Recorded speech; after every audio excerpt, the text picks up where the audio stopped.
Alright, hello and welcome to another episode of Diplostrats. I'm here once again with Ezio. Hi Ezio. Hello, hello. And today we're commentating an actual standard game of diplomacy. It's been a while since we last did one of these, at least off live stream. We've done the Gauntlet ones and the Blitz game, but before that, it's been quite a while. We're coming back to a standard game here to celebrate a special occasion in the diplomacy world.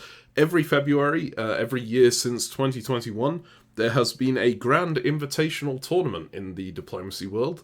It's called the Diplomacy Broadcast Network Invitational, and it invites the 28 best players of diplomacy in the world into that tournament, basically an elimination first round, and then one top board, which is the best of the best. And it's really the only tournament like this. Most diplomacy tournaments are open to all players, and rightly so. It's a kind of niche hobby, and so it's good to get people in wherever you can. This is like the one exception where they only invite people who have ranked very, very highly in the previous year. And it's ongoing right now. The semi-finals happened this last weekend, and the final is going to happen this weekend. So if you want to check that out, go subscribe to the Diplomacy Broadcast Network channel. We'll link it in the description below, and I'll link the coverage as soon as I've got the link to that too. We are going to be covering a slightly older game from a previous DBNI. In fact, this is the very first Diplomacy Broadcast Network Invitational final. It took place in 2021. During the pandemic, this was when voice chat diplomacy really took off. Prior to that, diplomacy was kind of divided into face-to-face, like going to actual in-person tournaments, or playing text chat online. When the face-to-face became less possible, people moved over to Discord, and we started getting these voice chat tournaments, and that kind of let the invitational happen, because a lot of people from a lot of different places around the world were suddenly able to play with each other far more easily. So we had just played the semi-final rounds, and we had gotten into the final, these top 7. You may recognize, well, you'll probably recognize a lot of the names there if you're familiar with the diplomacy community. You may recognize one of the names there as being mine. I actually qualified for this final. The final itself may not have been my best performance in the history of diplomacy. We'll get to that as we commentate the game. But I was very proud to make it this far. I'd come off the back of the Nexus semi-finals, and finals, in fact, and a pretty solid result off of that had qualified me for DBNI, and then I managed to solo in the preliminary rounds to get through to the final. So yeah, I was top seed. I dropped down to second to select my country, and that power selection order is what you see in the power rankings right now. So Peter McNamara selected his power first, then me, and then Russ Dennis, and then Andre, all the way down to Nicolas Sahuguet. That is also the reverse tiebreak order for if the final ends in a tie on center count. So if Turkey is tied with anyone, Turkey will win because Turkey is lower down on that power selection order. I think that's kind of everything I've got to explain here. This game doesn't have a time limit, I believe. It just goes for as long as people are willing to play it, which could be quite a while. As we go along, we'll see here. Ezio, in this first year, is there anything that really stands out to you? Not too much as always. These first turns are usually pretty clear. Some things that I will mention, this is an older game, like 5 years back at this point is quite a while. And this is right around when the hold in Smyrna, or Smyrna to Ankh, was really taking off. And so this move is what you'd expect to see from Turkey. The other interesting moves I'd say are Austria going for a hedgehog, which is fun. You don't often see Trieste to Venice and Vienna to Galicia. That's fun. And then the other odd move is Marseille to Gascony.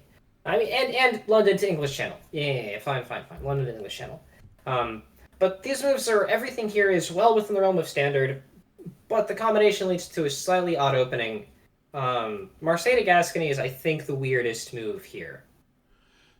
Yeah. I don't really understand it, actually. Yeah. I assume it's just in order to cover every possible province that could be attacked on that first turn without actually being anywhere aggressive like Burgundy.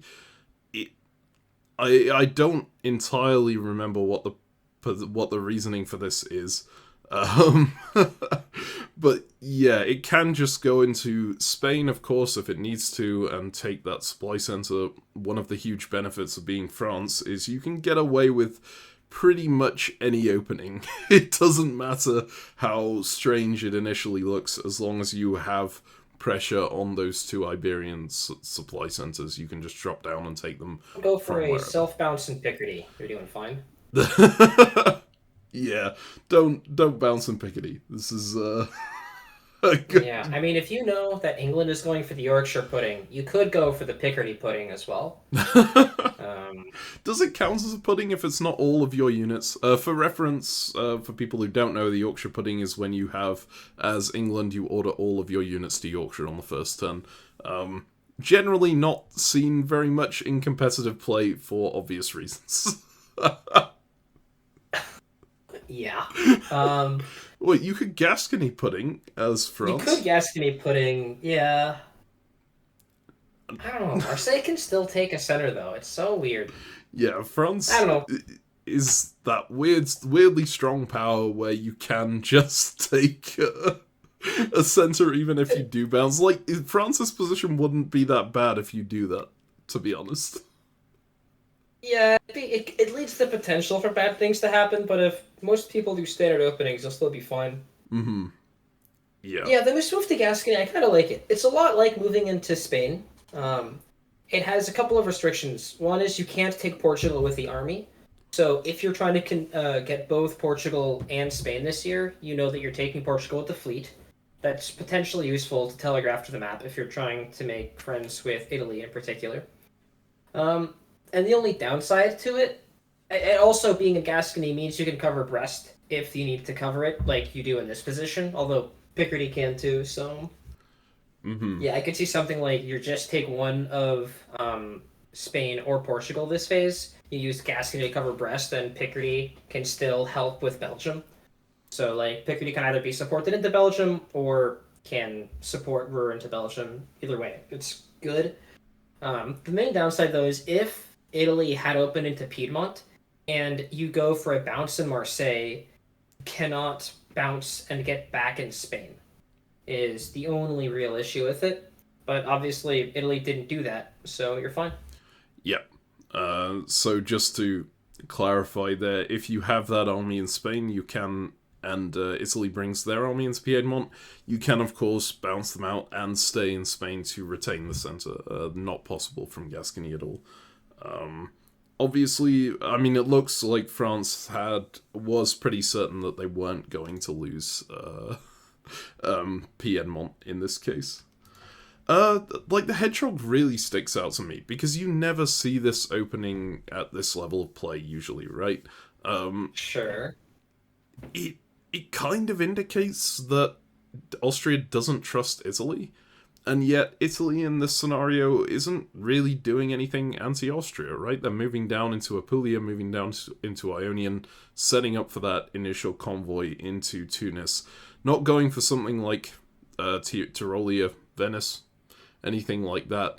Although, I guess it is possible that Venice was trying to slip in behind Trieste without asking, or something along those lines. I will say, with the Hedgehog, I think it's most commonly done whilst talking to Italy about it. And you tell Italy, hey, I'm worried about you. I will tap Venice, and I'm going to tell you about that. So you know to either bounce that with Rome, or to just hold in Venice, as a way to ensure that Italy does make friendly moves towards you. Like, it can potentially dissuade an Italian attack because you telegraph your intent to perform a hedgehog and make it difficult for them to attack you. Mm-hmm. Yeah, I guess that's an interesting use for it. Obviously, the big downside to the hedgehog is that you don't secure Greece in the first year. It's like really difficult to do. But actually here, that's not as bad as it would usually be because Turkey opened with this Smyrna to Ankara move. We actually have a separate, very small video saying why Smyrna to Ankara is a move that's played. And the general idea is that no one ever expects the Second Army to get out into the Balkans in the first year because it gets blocked in so often by Austria just coming in down and being in Serbia and Greece. This is the one scenario where it could potentially have slipped out. And they stayed in Smyrna, so they can't. Right? Turkey is only going to get the one army out on this turn. Yeah. Yeah. So I think that's more or less everything we need to cover in the first year, I guess. In the first turn of the game. I'm not going to be talking too much from my perspective as a player in this game, because it was, 4 years ago? I don't remember too much about what I was doing. I do remember that I broke a demilitarized zone to go to English Channel here. So that is somewhat evident from what's going on here anyway. And I think it's fairly evident from what France is doing that they had a more solid alliance with Germany regardless, given that they demilitarized Burgundy. Yeah. Do you know if you talked to Germany about breaking the DMC with England?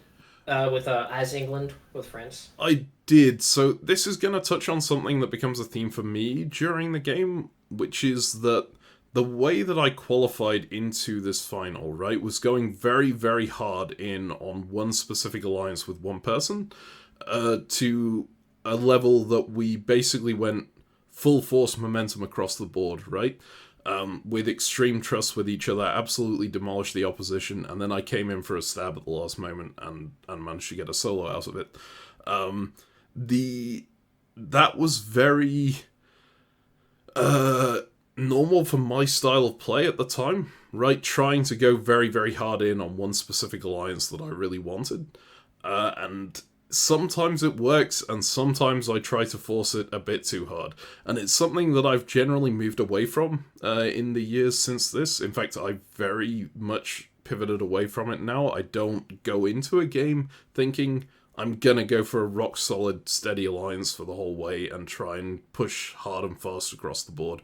Because just from a consistency perspective, you really want to be more reactive in a diplomacy game. You want to be able to react to an evolving situation, because that's more often gonna give you a better position, right? If you can adapt to any circumstance that comes up rather than if you're all in on something specific. But at this point, my plan was very, very all in, and in this scenario, I really wanted to go all in with Germany, and I think even at the time I was thinking, this Germany maybe doesn't seem like they want to go all in, and my default response to that was, okay, I want to convince them that it's a good idea to go all in by showing that I'm willing to do it, which is not something that you should be doing in a game of this level. It does sometimes work. And that is a thing to recognize, but also sometimes it doesn't. And I know that you didn't win this game, so we'll see if it worked out this time. Yeah, we're going to do a lot of foreshadowing of what happens to me, but hopefully not what happens to the rest of the board. I think because Ezio doesn't even know what happened on the rest of the board, right? That is true. And the only reason I know that CaptainMeme didn't win is because he hasn't been rubbing my face in it forever. I would never have been able to live that down. That is very true. I would be showing off this achievement a lot more if I had managed to get something out of it. Plus, we'd be advertising this a lot more. I mean, I feel like we've pointed to DBNI before, right? If you've ever seen our commentary on the greatest diplomacy game of all time, which it's kind of a clickbait title, but I think it's also actually accurate. It was an incredible game. That was another DBNI final, and usually we don't commentate them because, DBNI is Diplomacy Broadcast Network Invitational. They do their own commentary on it, and we don't want to duplicate that, right? And they do a great job with their commentary with much better players than us, so we don't have much to add. Yeah. I actually want to emphasize it. They have incredible players on their commentary team. They have world champions and whatnot. We've just got two, guys who play a bit too much of the online text game. It's very different. Guys with a little too much time on our hands, and they have world champions. So, Yeah, they do an amazing job with it. We generally don't want to duplicate that, so we don't re-commentate things they've already done. In this case, I figured it's been enough time since, and it gets the news out there that DBNI is happening this weekend, so it's a nice thing to do. Yeah. What I meant to say is, on our channel, in our thumbnail, we would say, former DBNI champion, CaptainMeme and Ezio, to analyze games. Because, you bet we put that in our title. Former DBNI champion CaptainMeme and diplomacy player Ezio. Yeah, former diplomacy player Ezio. Incredible. Anyways. Now exclusively plays Imperial and Hellenic diplomacy and nothing else. Actually, that's not true. You're in more tournaments than I am right now. If we ignore the tournaments that I'm in, it's been a hot minute since I've played just a standard game of diplomacy. Mm-hmm. Yeah. Speaking of which, we should play more diplomacy. And we should also get back to talking about the game. We really should. We're being standard Diplostrats commentators and not talking about the game. Alright, let's go to Fall 1901 here. Is there anything in particular that stands out to you on this turn? Hell yes. English Channel to Mid-Atlantic Ocean. The hashtag YOLO. I love it. Mm-hmm. That's good for weakening France. But France is +3. Yeah. So I guess good luck. I think it's good for weakening France if anyone else is attacking France. Yep. Unfortunately, that is very much not the case here. Germany supports them into Belgium. No one is attacking them in the south, right? This is not a good move in this context, in the slightest. You're pitching to Germany right now. Hey, dude, if you put down a fleet in Kiel and an army in Munich, you can support yourself into Belgium. You'd be guaranteed to take it. You can also walk into Burgundy. He's going to put down 2 fleets and an army. You're going to have a great time. Let's go. Ride or die. Let's go. Mm-hmm. Exactly. Put down Fleet London, support into English Channel. It's probably going to bounce there, but, yeah. Yeah. I think you can already tell how those kind of negotiations went in the game. I remember actually giving an interview to DBN before this game happened, where they asked me what Game of Thrones character I would most liken myself to from a diplomacy perspective, and everyone else was apparently saying things like Littlefinger or Varys or whatnot. I just said I'm most like Renly Baratheon because I'm far too inclined to go all in on something off the bat and get killed for it, right? Sure. Yeah, I mean, if you recognize that at the time, and that's your justification, that's great. I did recognize it at the time, and it came true to some extent. Yeah, this move is a very Renly move. I think it was noted at the time. This is quite a dumb move to do if you don't actually have a secure alliance with the German here. Yeah. Yep. But look, honestly, if you put a lot of players in Germany in this position, a lot of them are going to attack France. Yeah, I think so too, right? Because if I was Germany in that position, I would see France and go, France is the strongest power in diplomacy. England is throwing themselves at France to weaken them. This could be the opportunity to neuter that power, right? I think this Germany had more confidence in their ability to deal with France going forward, without my help. So it didn't work so well. But certainly some people are more. Yeah, the two of us are more paranoid about France than a lot of players are. Mm-hmm. Yes. Yeah, by the way, if you're France and I'm Germany, I love working with you. Promise. Indeed. Alright, is there anything else that stands out to you on this board? Serbia to Greece is an interesting move. Um, a very interesting move because my instinct is to stick around in Serbia, with the intent of supporting yourself from Albania into Greece in the fall. I think this move was done because Austria was worried that Italy was going to convoy themselves into Greece. Oh boy. Not because they thought that Turkey might go there? Nah, because Turkey is just gonna get Bulgaria anyways, right? Like them getting Bulgaria or Greece isn't that big of a deal.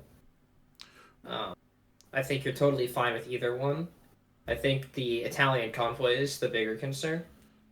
Also, remember right the pick order? I believe McNamara, you said, picked first, and he chose Italy immediately. Yes. And it's like, why? A lot of Italy's pick Italy first and try to kill Austria. I know that I would be worried as Austria if I had McNamara as my Italy. Yeah. Yep. That's very fair. For people who might not know who Peter McNamara is, because honestly, we've had a lot of people subscribe to the channel since the last time we commentated a proper diplomacy game, so people might not have heard of him. He is a very, very well-known Australian player who is remarkably good tactically. Like, he's got the nickname the Calculator, I think, just because he decimates people so well when he gets an edge over them. And like, he's very good on the diplomatic front as well, but he's particularly notorious if he gets that tactical edge on you, you will probably die. That is the takeaway from that. Yep. He's a former world champion also, right? I don't think he's ever been a world champion. Did he not? No, I'm pretty sure he's gotten close multiple times, but like, being a world champion in diplomacy is super, super difficult. Just because there's so many factors that go into that, right? You have to overcome everyone at a world championship event that you travel to in the first place. And then world champion boards are just really difficult to navigate. I think that's probably the most important thing there. Yeah. Anyways, McNamara's very good, very scary. If I'm Austria, yikes. Yes. Good luck. If you're Austria, you decide not to let him into Greece, is what you're saying. Maybe. I probably don't. Like, I play so bog standard so often, right? Like, I never do anything out of the ordinary in my openings. It's very sad. I mean, I'm pretty similar, I say, as I'm YOLOing myself into Mid-Atlantic Ocean, but these days I am very similar. I kind of stay very conservative with my openings, just because I want the ability to react to anything that happens, right? I don't want to be the person making the first play. Yeah. Yeah. Army Smyrna holds. So, no fleet Smyrna. That's a curious one. Possible build. Yeah, because most of the reason why people hold in Smyrna is so that way they can move it to, like, Armenia or Syria or whatever. Or Ankara in the fall to then build a fleet in Smyrna. Yeah, right? It's also just so Ankara can slip out to Constantinople, right? And you can build Smyrna, so it just gets out of the way. But in this case, clearly they felt they needed to take the Black Sea. Actually, this reads to me like they had an agreement with Russia to demilitarize the Black Sea, right? And they were going to slip it out to Constantinople. They decided to go for black anyway.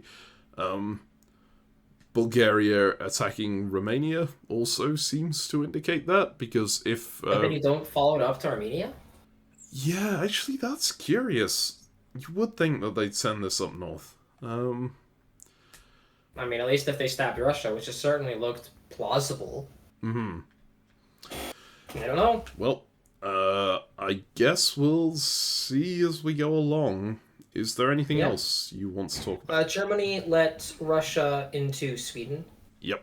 That's always notable. We'll see what build Russia does. It's presumably going to be Army Moscow, but then what do they put down in St. Petersburg? Is it a fleet? Is it an army? Well, shall we go forward to winter and see? Yeah, let's see it. Alright, well, Army St. Petersburg, Army Moscow. So, not... Fleet? Come on.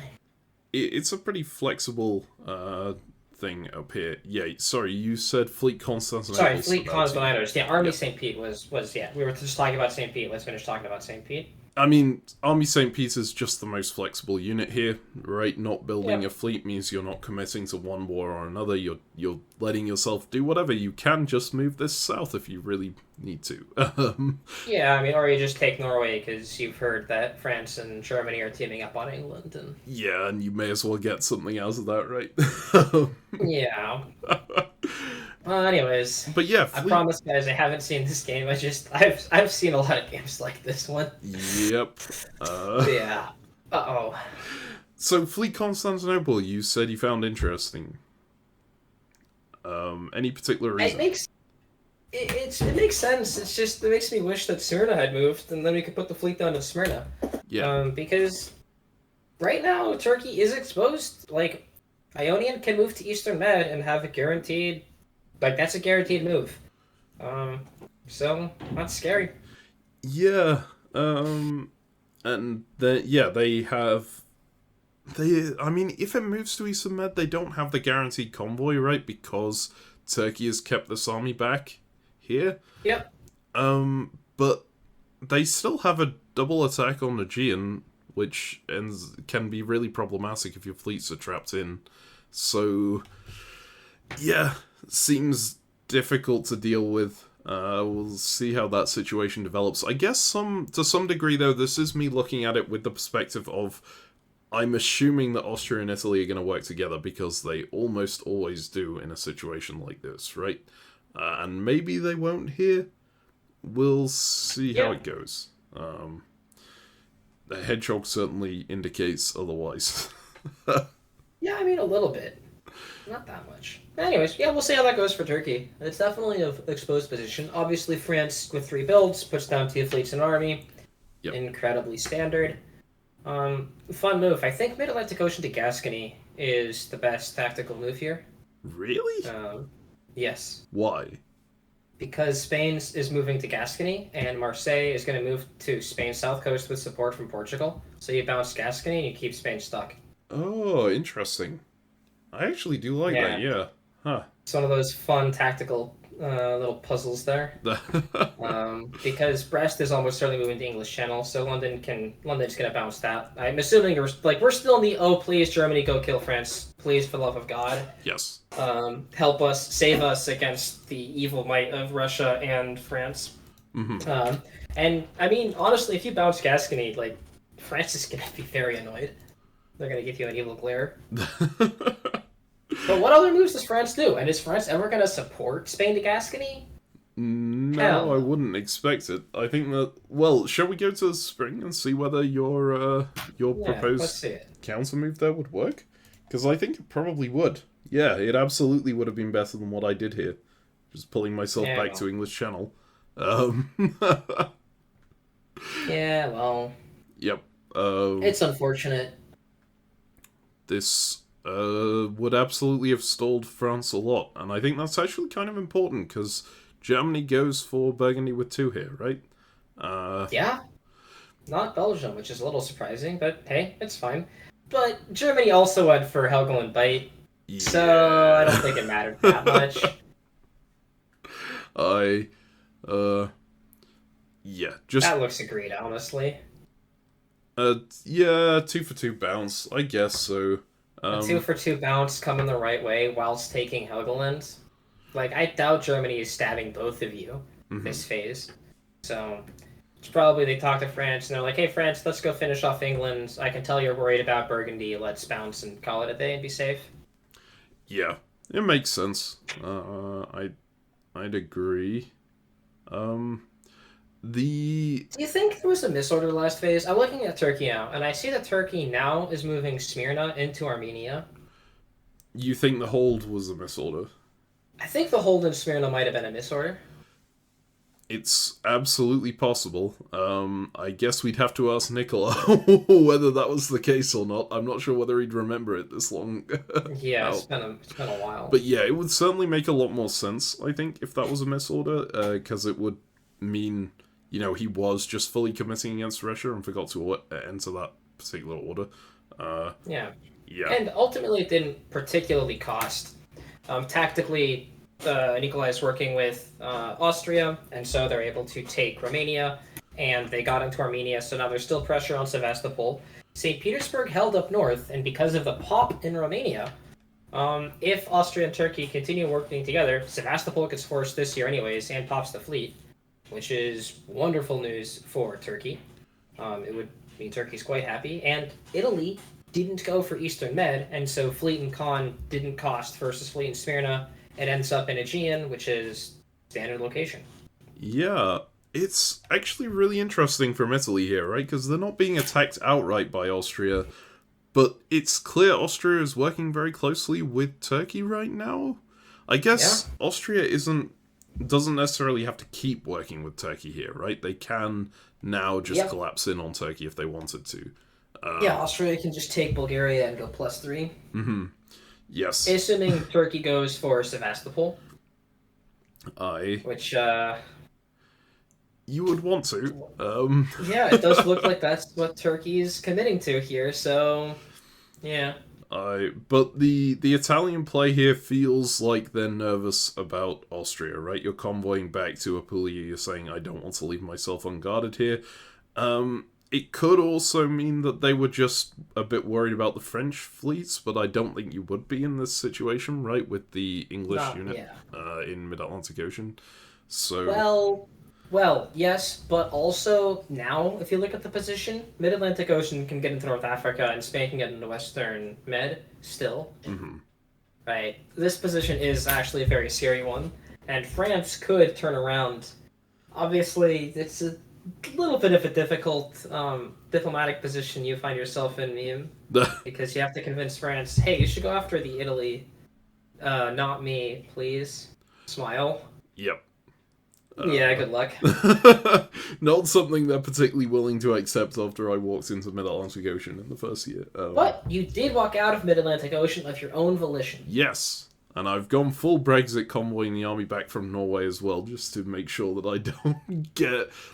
I think the idea behind this is just making attacking my homeland as unappealing as possible, making sure I have that army in defense, which is much better real talk, than fleet. You just love convoying your army back from Norway. Okay. I am somewhat guilty of this, I'll admit.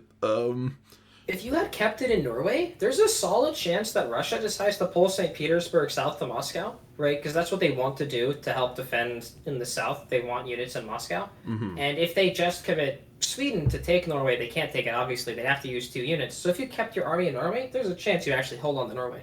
But wouldn't they just blow up Norway in the full turn here? Or are you saying they would have moved St. Petersburg down in the spring? Yeah, they might move St. Petersburg down this fall to help cover stuff instead of committing more units against Norway. I see. I think if you see that England is getting North Sea tapped, you always take Norway here, right? Just to get the build back at home and solidify your control over Scandi. Yeah, I mean, I'd probably take Norway. Yeah, that's fair. Yeah. But then just keep your army there anyways, because you're going down one. Are you gonna pop your fleet in London instead of arming Yorkshire? Well, no. Aren't you? So if Russia takes Norway from this position, right, and you haven't convoyed back, then you either have to disband that or retreat it to Finland, and then you probably just take it off the board. But then you've got 3 fleets to defend your homeland with, and that's a very appetizing target. Yeah. God, you're gonna disband your fleet in London, and you're gonna go down to. Oh my God. Anyways. All right, yeah, we don't play England similarly. That's fine. This is also 5 years ago, and if you analyze my games from 5 years ago, I'm gonna vomit. Yeah, it's a little bit of an embarrassing game to look over in that respect. Although, given we commentated that Brexit strategy game at some point, there are certain parts of my play that definitely haven't evolved. God, yes, your England play. Oh my god. Anyways, and in your defense, this is also against the highest quality opponents you're ever gonna find. Mm-hmm. Yes. Right? This is the toughest board you're gonna find yourself on. No one's gonna do well if they find themselves on this board. Like, yeah. Yep. I do think me being there in the first place was me getting very, very lucky, because obviously in the current DBNI method, they kind of popularized the approach that we use in the Gauntlet now, which is they have a bunch of qualifiers. Only the people who top those boards progress to the finals. That wasn't the case in this first tournament. It was a points-based system, right? And I had gone for my strategy. You got 2 rounds to play in the semi-finals. I'd gone for my kind of all-in strategy in the first round. Hadn't really gotten anywhere with it, so I was really dependent on a huge result in that second round, and it all kind of came down to me finding someone willing to go the distance with me and willing to go in hard with me in that other semi-final. So I think everyone else here had played like kind of consistently good games in order to get here, whereas I had one kind of terrible result and one really, really good result based off of a specific situation that I'd gotten myself into. Yeah, I certainly felt a bit out of my league on this table. Hopefully if I ever get into a DBNI final again, I'll feel a little bit more comfortable with it, but in Good this... news. Yeah. It's unlikely. God. Alright, well, is there anything else you want to talk about here, or shall we move on to the fall? I think we've highlighted. I'm just gonna point out again that I think Austria is very well positioned for a stab on Turkey here. Mm-hmm. Yeah. But yeah, I think let's see what happens. I think they have to trust Italy if they're going for that, right? Which is maybe not something you want to do if Italy hasn't committed to a Lepanto. I don't know. It depends a bit. Yeah. We'll see. Let's see what happens. Alright. Let's go full 1902 then. Oh, never mind. Turkey stabs Austria. So, yeah, Turkey supports Italy into Greece down here. Although they do take Sevastopol at the same time. Yeah, of course. Because you love it. Right? Yeah, I mean, you do. You're getting into Sev with your army, getting out of that box, right? 5-center Turkey, good position. Yeah.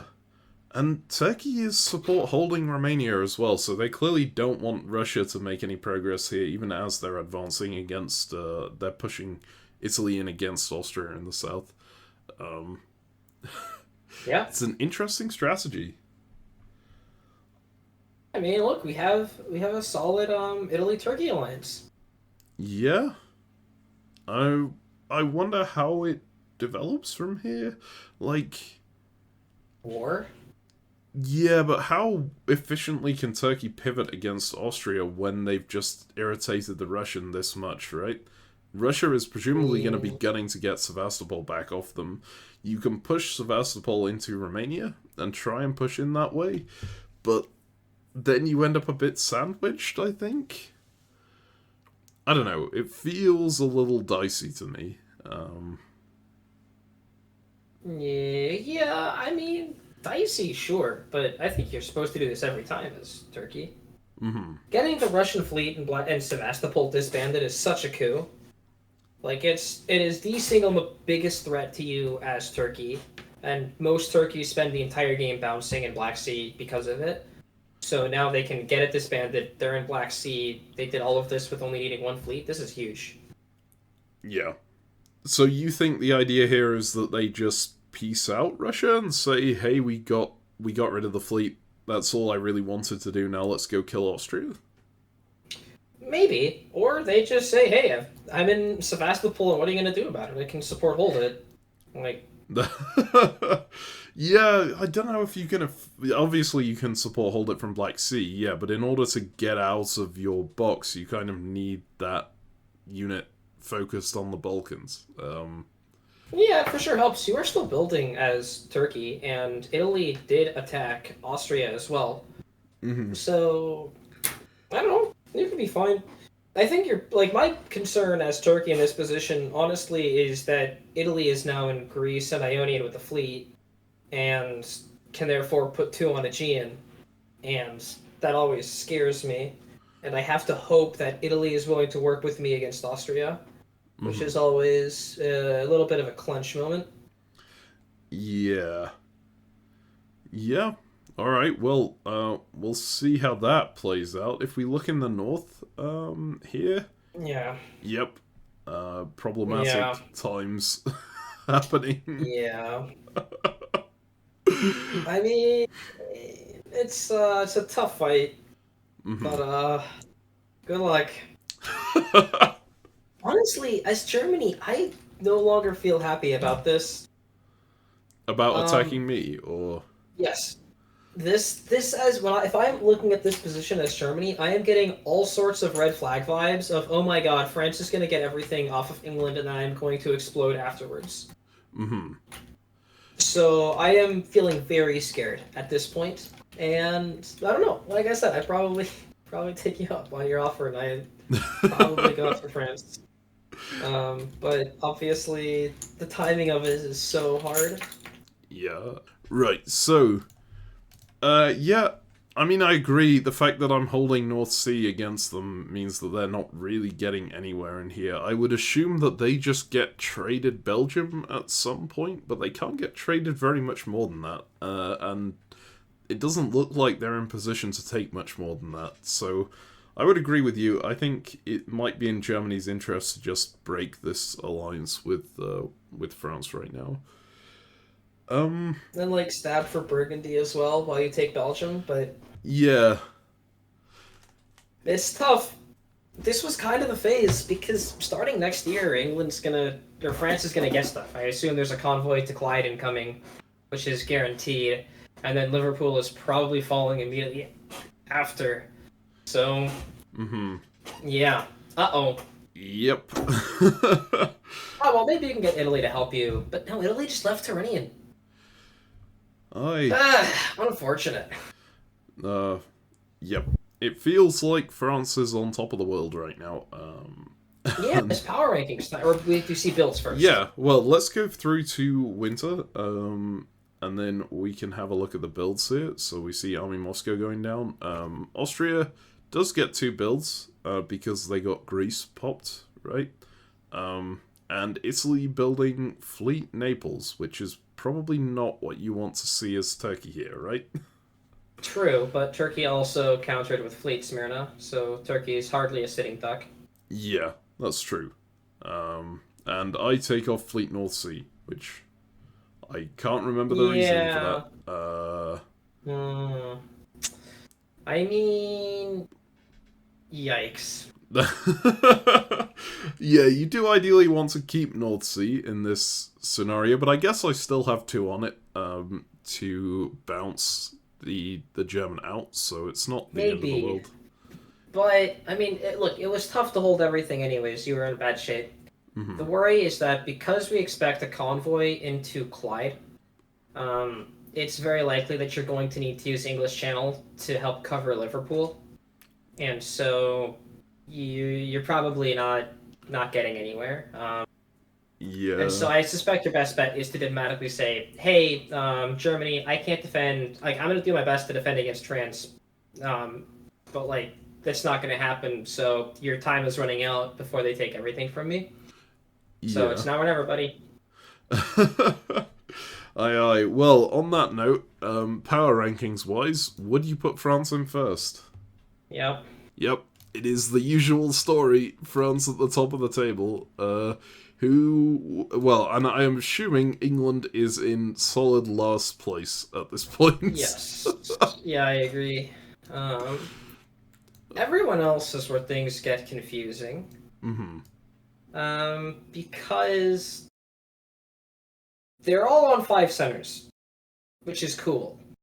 Um, and exciting.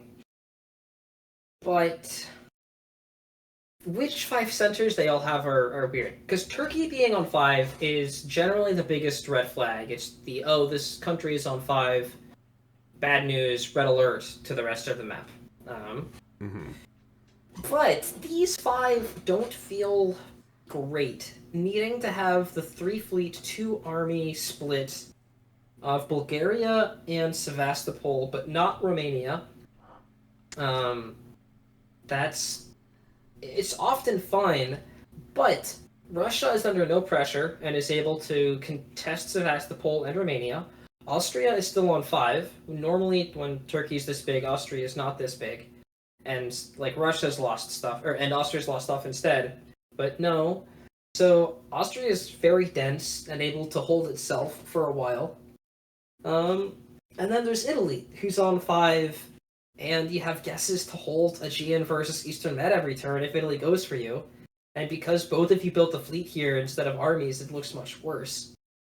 If Italy and Turkey had both built armies here, and I got the impression they were aligned to clean up Austria and then Russia, I would feel very different about this whole thing. I would say that the two of them are going to run this board for a while, and then Turkey's going to crush. But obviously that's not... I don't think that's their arrangement. So here, I think... God, this is really tough. I think I actually like Austria's position, which feels very weird to say. But the denseness of it, combined with the likely war between Turkey and Italy, means that I think I can navigate this, and I think I can be the one to make most of the gains off of Russia, while I agree to support Turkey and Italy against each other, is, I think, my line here. And I really like that position, actually. I'd probably actually just commit hard to an Austria-Turkey alliance. I mean, they already did, though, and just got stabbed for that.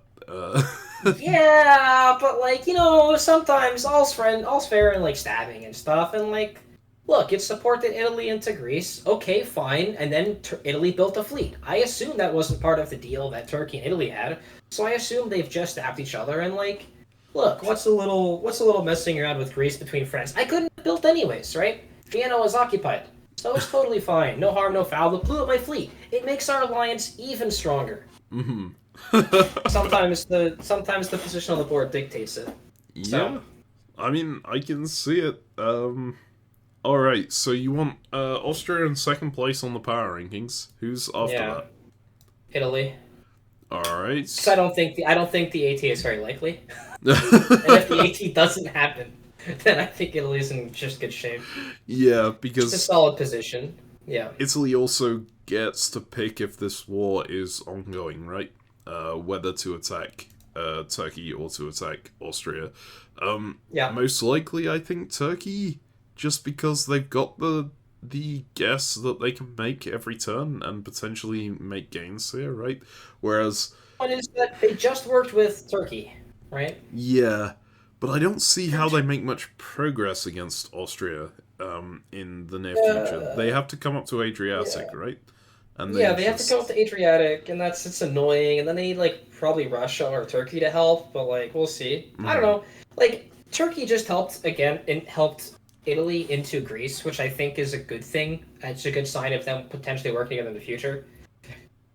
But whichever pair can figure out their shit in the Balkans is going to be strong. But also, this is the top board with very good players. I suspect they will never figure their shit out. Yeah. But then I hate Germany's position because, as we've established, I think France is going to get all the gains, and I don't think Germany has a great stab. But again, like, right now, maybe the time is there as France convoys out to Clyde. Maybe Germany can get something. But I'd rather be Germany than Russia. Would you rather be Germany than Turkey? Yeah, because I just stabbed Francione Prey. Okay. But... yeah, that's tough, man. Alright, so let's lock those in then. We'll go France first, Austria second, Italy third, Germany fourth, Turkey fifth, Russia sixth, and then England in last.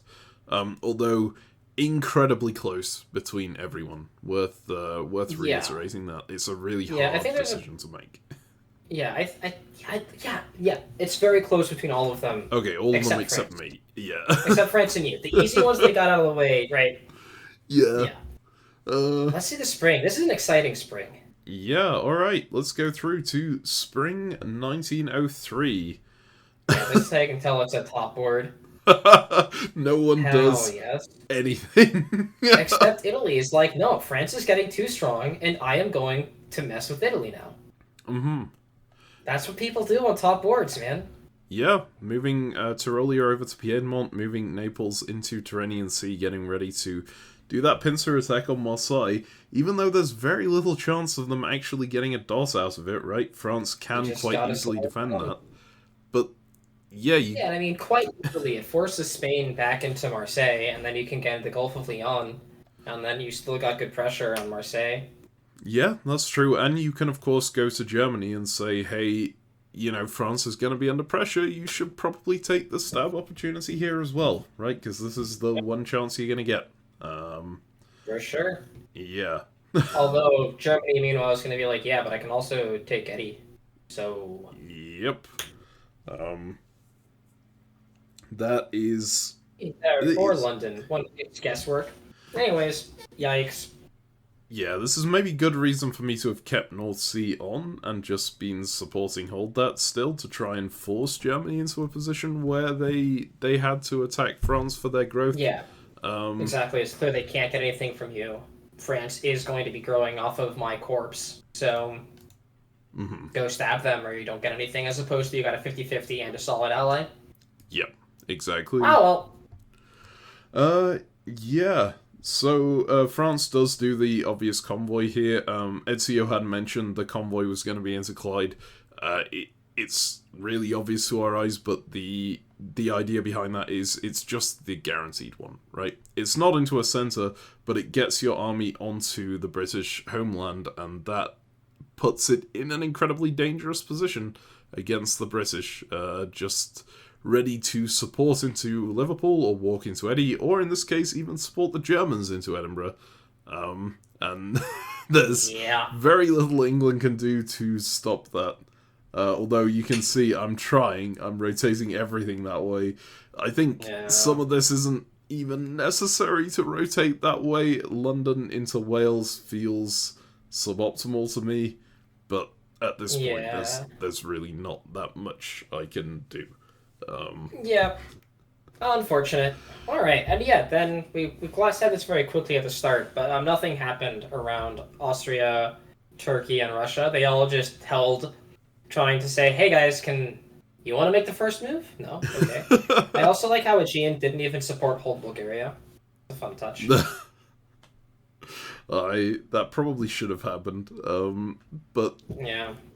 Yeah, you would expect here for Russia to try and push into Sevastopol or do something, right? But I think, as you mentioned before, you in this position as Austria would just push into Russia, right? And I think Russia does not want to give that opportunity to Austria by trying to commit with them. And you can see that Austria did kind of make that attempt. Yes. Right? They did support themselves into Galicia. They didn't double support it because they wanted to put the extra support on Trieste. And they recognized that they also wanted to put an extra support on Romania so that Turkey wasn't able to just walk in easily. Notably, Turkey could still have taken it if they double supported, but Turkey didn't go for that either. So this is fine. Yeah. Alright, well, I mean, there's not that much more to talk about there. Shall we just move ahead to the fall? Yeah, let's see it. Alright. Fall 1903, and here we do actually see some mobilization, and I think that's primarily because Italy moved back towards France, right? They're not on the Tyrolia line anymore. Austria doesn't have to worry as much about Trieste being double attacked, so they can commit Vienna to this front, and they do. They push Russia out of Galicia, and they commit with Turkey moving this way. Furthermore, because England is dying, because France got the convoy into Clyde, there's now sort of a timer on the game. Mm-hmm. If the East can't figure itself out in time, Germany or France are going to gain too much off of England's death, and so one of them is probably going to win. So when the other side of the board starts going faster, your side of the board needs to go faster as well to compensate, or else you're going to get too far behind. Yes.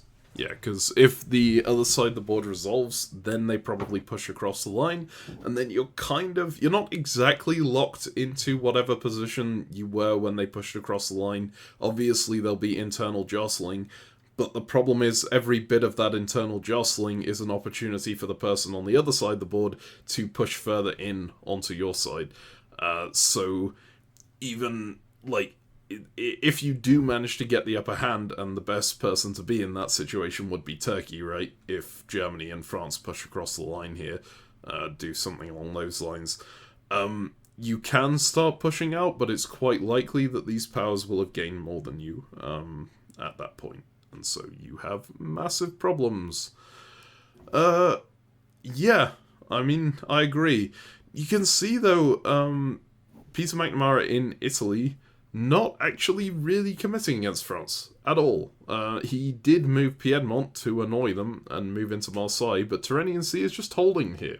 It's not going to Gulf of Leon. It's not going super hard in on France and trying to get that Marseille dot. We did mention last turn, it would be kind of unlikely for him to get that Marseille dot unless Germany goes in with him. And I think he knew that Germany wasn't going to go in with him here, right? And so this just puts his fleets in a much less flexible position, which he isn't willing to do. So yeah, moving into Gulf of Leon would have been way more committal than it looks like he wanted to be. Yep. And that's kind of fair, given it looks like he knew that Turkey and Austria were working together here.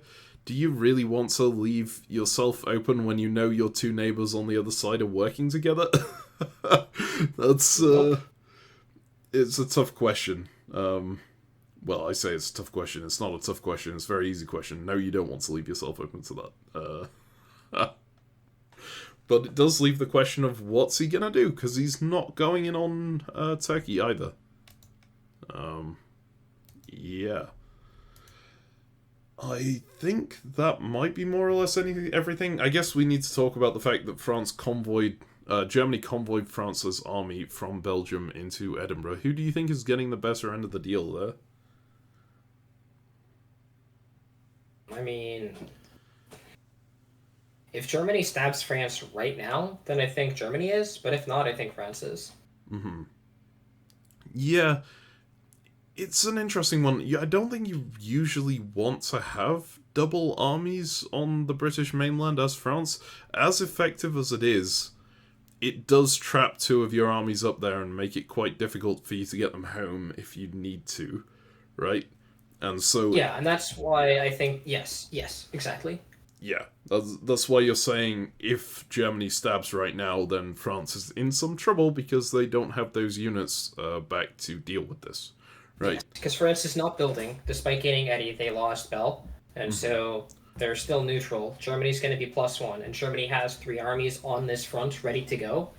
Italy is still in Piedmont. Italy's not in Lyon yet, so it's not like it's like France is immediately cracked. But if Germany goes to Italy and says, "Hey, I'll be tapping Burgundy in the fall. If you get into Gulf of Leon, you'll have Marseille," I think it's pretty likely that Italy does in fact make that move.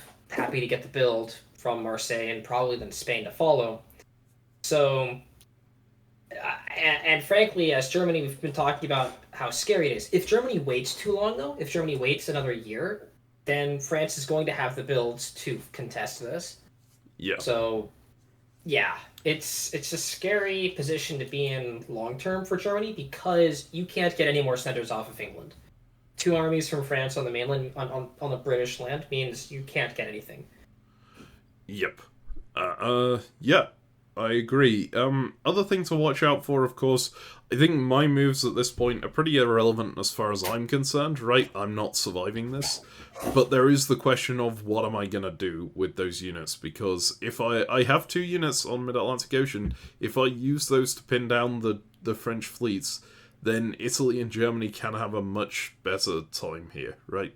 They'll have a Yeah, much but easier also, attack. I feel like you feel spited by Germany at this point, right? Yeah. And so you probably want to mess with Germany more than France, and so you probably offer to help France out however you can. Which isn't much, honestly, but Yeah, it's basically nothing because of the way that I've maneuvered these fleets here. This yeah. is just like death walking. These moves mean nothing at all right now. Yeah, pretty much. So, yep. Okay, shall we move into the winter? Yeah, let's see the few builds that we have. It's just Germany, right? And you're Very disbanding. possibly. Oh yeah, I take off Liverpool and Germany puts down Army Berlin. Sure. Yeah, do you like Army Berlin? Yeah, it's a very positive looking French build. Positive towards France build.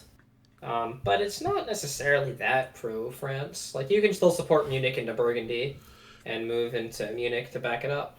Yeah. I agree. I It also I'm- leaves the door open to go after Russia.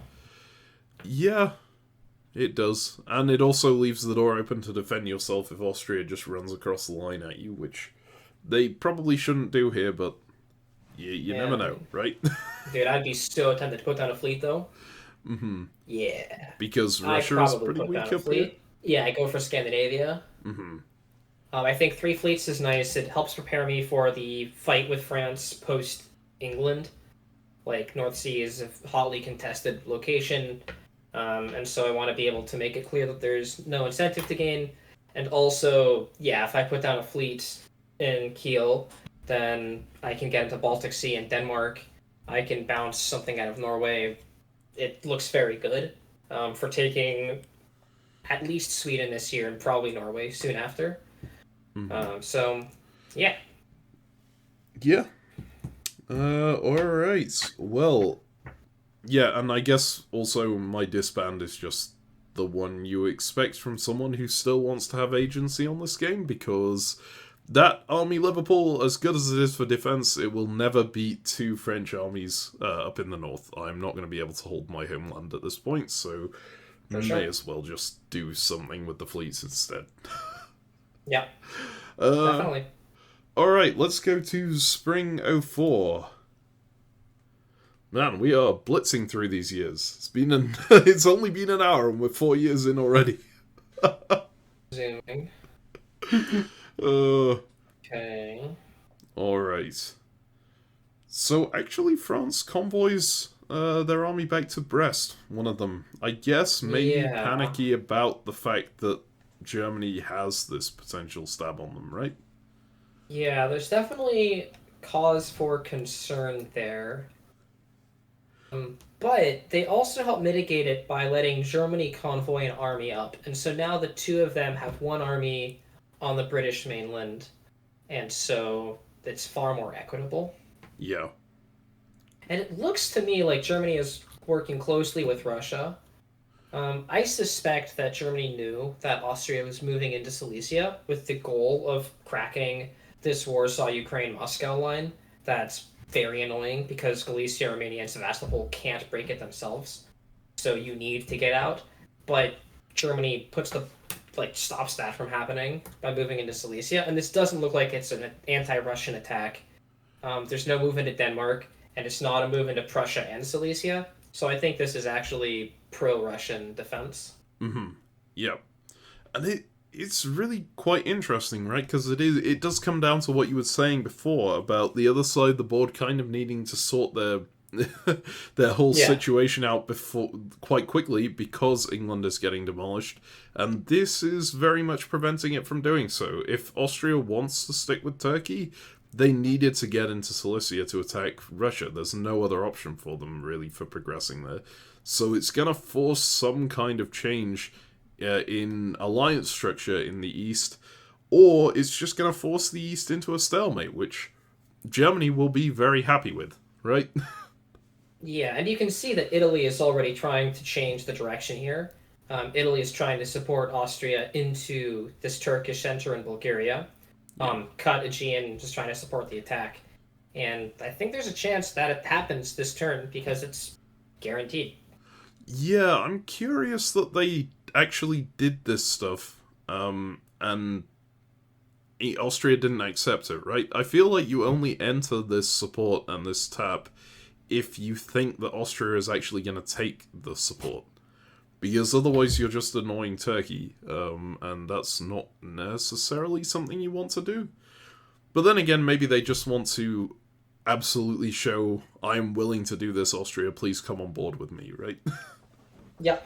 But yeah, we might see that Black Sea Fleet switching its support hold to Bulgaria here if Turkey gets worried about this.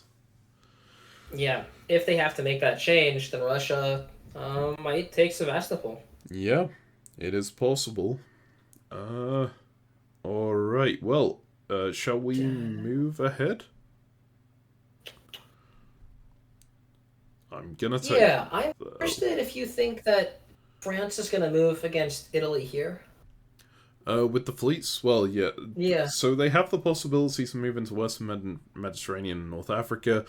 We've seen that Italy kind of wants to pivot against Turkey, so it seems possible Italy will move into the Eastern Mediterranean, and if they do that, you guarantee Tunis by moving into Western Mediterranean and North Africa here, right? Which... yeah, I could absolutely see it. I mean, England isn't a threat anymore. It's really the turning point in the game where you're deciding, am I staying with Germany or am I going to attack someone in the West? And given that you've just let Germany convoy their army over to England and you've convoyed your army back, you don't really have a line against Germany here, right? I could absolutely see them pivoting hard against Italy. Then again, do you really want to let the Austria-Turkey out of their little box that you're containing them in? Because that's probably what you do if you force Italy to pull their fleets back this way. Maybe, but I do like the odds. Yeah, I mean, that's fair. I complain a lot about France is going for Italy and only ever picking up Tunis, right? Which seems like it might be a result. Yeah. But yeah, I don't see France taking Venice or Rome or anything from this position. Yeah, the big difference is that the East hasn't really done anything, right? Everyone's still in their starting positions, more or less. So maybe you can get away with doing that and going in for Tunis just on the basis that Italy will not be able to hit you hard back. If they try to, they're going to get demolished by other powers. Not going to be that big of a commitment, I don't think. Mm-hmm. It's, I think, going to take 2 units, and that's about it. Alright, well, shall we see? Fall 04? Yeah. Okay, fall 1904. We do not see them commit that way. We see them actually go into Norwegian Sea. Man. And I do survive one more turn by tapping North Sea. We see France go hard against Germany here. Yeah. I think this is better. Yeah, I like this a lot. As in better for France? Yes. Yeah. Absolutely agree. I can't see what the Liverpool unit is doing. It looks like it's forcing London up into Yorkshire. Yes. Which is an interesting move. Let me just check that on the orders log. Yeah, it is supporting that. I think the assumption is that France knew that Germany was supporting Yorkshire into London and hoped you were ordering London up because this looks like a stab. Right, with Brest into Picardy and North Atlantic to Norwegian. So. Yeah. Yeah. Certainly looks that way. I don't know if I like the stab though. Like, how effective is this really? You don't get into English Channel. You're advancing into Norwegian Sea and getting 2 on Belgium, right? I guess you're in a position where you can force Belgium. It's not quite forced, but it's pretty close. Yeah, maybe with the East being as slow as it is, this is fine. And also with Italy pivoting hard into Eastern Mediterranean and Ionian Sea, you don't have to worry about them for the moment, so... I think this accomplishes a couple things. First of all, Germany is your biggest existential threat. Italy is less likely to actually eliminate you than Germany is here. Second of all, there's a lot more to gain. As you were talking about, when they stab Italy, they kind of only can get Tunis. Whereas if they get in good position against Germany, they can get Belgium, Holland, London, Norway, and Denmark aren't that hard to take as well. So there's way more potential upside here. They're already in Burgundy. I think this is just a solid fight. Alright, well, I mean, I can see it. Yeah, I don't know, it felt like it would be so much better if you just get into English Channel as well, but I guess there was no possibility of that. I feel like as France, you kind of just want England to help you with this attack rather than... but England can't really have helped you with the attack here, because of the way that Germany was going about this. Like, even if England wants to support you up to Belgium, I guess they can, but then Germany would get into Burgundy behind you, which is a bit of an issue. That is quite an important province. I think this attack is still going to go well for France. You have a great choice. You can put down an army to help secure Burgundy and stay safe on the defense, or you can put down a fleet and help secure English Channel and then Belgium. And I kind of like that a lot more. So. Yeah. All right. Well, yeah. In the I also like East... the timing. Well, Sorry, the timing of the attack also I love, because it's before Germany's actually gotten any builds out of England, but after they've convoyed. yes. So maximum commitment, minimal gain, well timed, good move. I would say they're effectively down a unit, right? Because their army is trapped in the British Isles, but actually the British Isles are kind of valuable to France here. France has 2 dots there already. So Germany isn't really down a unit there, they're just less defended in their actual homeland. Yeah. Yeah. Alright. Well, Meanwhile, yeah, shall we have a look at the East? There's a lot going on here. Italy goes for the Lepanto. They go into Ionian, they go into Eastern Mediterranean, and at the same time, Austria hits them in Greece. With Turkish assistance. So I think Italy probably immediately regretting this Lepanto, right? You're like, yep. I showed willing, Austria. I threw in this support again into Bulgaria for you. But nope. Austria is much more comfortable with their Turkish ally, it seems.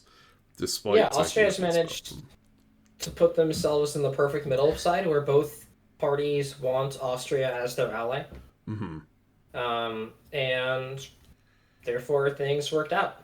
So that's great. I also noticed that Austria moved into Bohemia and Tyrolia this phase, which makes me think that Austria and France were coordinating this attack together. Austria presumably is looking at this German army in Silesia saying, man, that's annoying. I guess I need to fight Germany too. So I will leave myself a little bit exposed to make progress against it. Italy is probably on side. I am surprised that Austria is making this move while stabbing Italy. Yeah, the Italian moves here confuse me a bit in general, right? They bounce the Austrian out of Tyrolia, but also just tap Trieste. What were they? Maybe they were expecting Trieste to go east or something? And were hoping to get into both of these at once, but they were committing against Turkey, so they needed Austria on side. It's tough. This prevents Trieste supporting Vienna into Tyrolia. That is true. Is that a huge issue if it happens? I guess you just don't want it to happen in general. Yeah, you don't want it to happen if Austria is in Tyrolia and Trieste while France is in Marseille. Then they could cut Piedmont and take Venice. So you really don't want that to happen. Yeah, it's just a solid defensive order. And yeah, you're probably not getting Trieste or Tyrolia, so you're probably doing okay. Alright, yeah. I was looking at this as well and thinking, okay, Italy was actually supporting Serbia and Bulgaria here, right? Hmm. Maybe, because if you're doing that, you kind of do expect Trieste to be backfilling Serbia, in which case this Italian move looks a lot more malicious, right, going into Tyrolia and Trieste. But if it's malicious, then I really don't think Italy commits this hard into Eastern Mediterranean in the way they do here. So you're probably right that it's just defensive. I mean, look, it's a top four with really good players. Mhm. None of whom trust each other. It seems. Yeah, I mean, for good reason. All right. Well, shall we go ahead to the winter? Yeah. All right. This is going to be another power rankings turn. Winter 1904. Record speed. We're going so fast. I know, right? Okay. I take off English Channel. Doesn't really matter very much. Fleet Brest coming down. Army Budapest coming down. And Italy removing the fleet in the Eastern Mediterranean. So keeping on Albania. Yeah, that's good news for Turkey. Um, Oh man, is that good news for Turkey? Yep. And I mean, I feel like it's just the right choice given that Austria attacked them. You don't God. really. You can't commit to the Lepanto here. Because, yeah, it would require you to actually have Austria on side, and you don't have that, so. Yeah, but also Turkey doesn't have to work with you against Austria.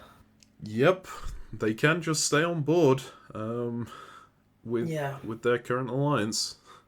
I expect that Turkey gets Greece, kind of no matter what here. And that is when the alarm bells start ringing. That's when you have the sixth center Turkey and the rest of the board says, uh-oh, uh-oh, uh-oh. Yeah, emergency situation emerging here. But also, Italy and Austria are at war with each other, maybe, probably, given the whole stabbing over Greece thing.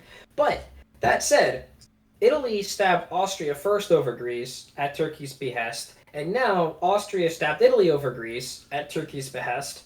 And so maybe they'll figure maybe they'll get it together still and not actually go to escalate to all-out war. You say this right, but also Italy was. So Turkey wasn't really taking a side between Austria and Italy before Italy tried to support Austria into Bulgaria, right? And cut Aegean Sea. I wonder if that triggered, like, if Austria went to Turkey with that and said, look, you need to be on my side here or something, and is committing full force in with this. Yeah. Hey, if there's just one unit in Greece, Bulgaria is safer than if there's also the Italian fleet in Greece. And then Turkey's going to Italy saying, look, you were mean to me. Ha ha, I can actually support Austrian dissenters. Mm-hmm. But then if Turkey wants to stay with Austria, Turkey can support themselves into Eastern Med and then start going after Ionian. Yep. Although Austria doesn't have any fleets to back them up, importantly, so if Italy just backs this Albania fleet off into Adriatic or moves like Ionian to Tyrrhenian and Albania to Ionian, they can just hold that for a long time, right? That's where Turkey getting Greece is important, because then Turkey puts down the third fleet. Yes. Well, fourth fleet, but third fleet in the Med. Yeah, exactly. But what does Austria get in return for that? Austria can't push up into support against Russia, right? Because Bohemia can take Silesia, maybe? Oh, that is true. Actually, if Germany is coming under threat from France as well, then Silesia probably has to pull back, which means that you do start making progress up here as Austria. Yeah. And Turkey presumably continues offering that. Like, in the Austria-Turkey alliance, it's very common for Austria to cede Greece to Turkey at around this point. Yeah. Usually Austria wants to be on getting up to 7, and then Turkey takes it, so they both stay on 6, or, like, they haven't taken Sev yet. But, I mean, I think that's a very reasonable trade, and if you know that Turkey's going to put down a fleet, you get to stay pretty safe for a while.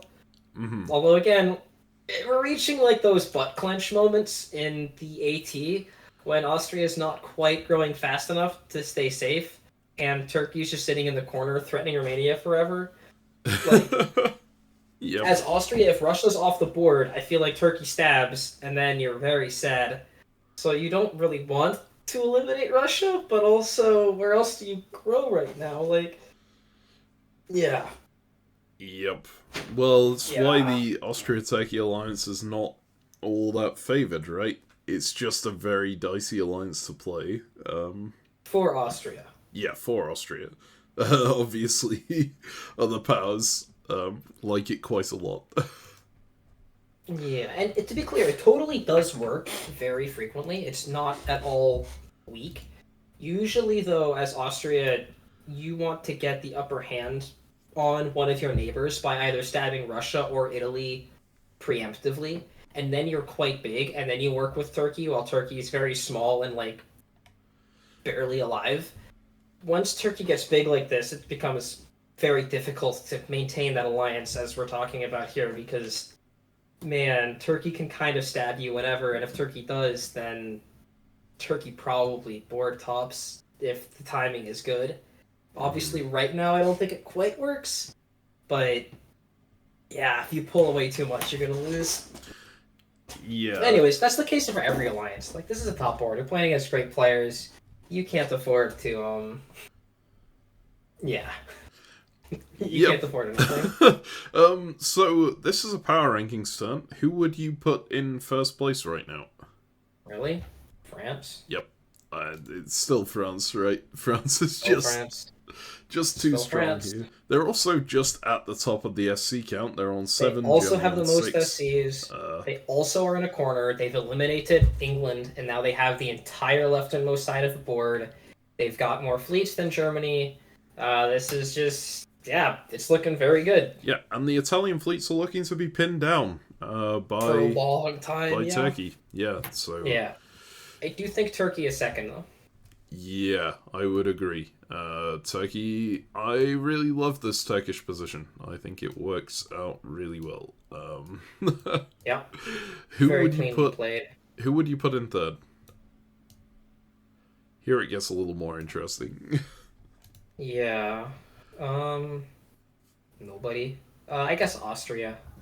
Mm-hmm. Austria's on 6 centers, right? And they have a solid alliance. Yeah. Uh...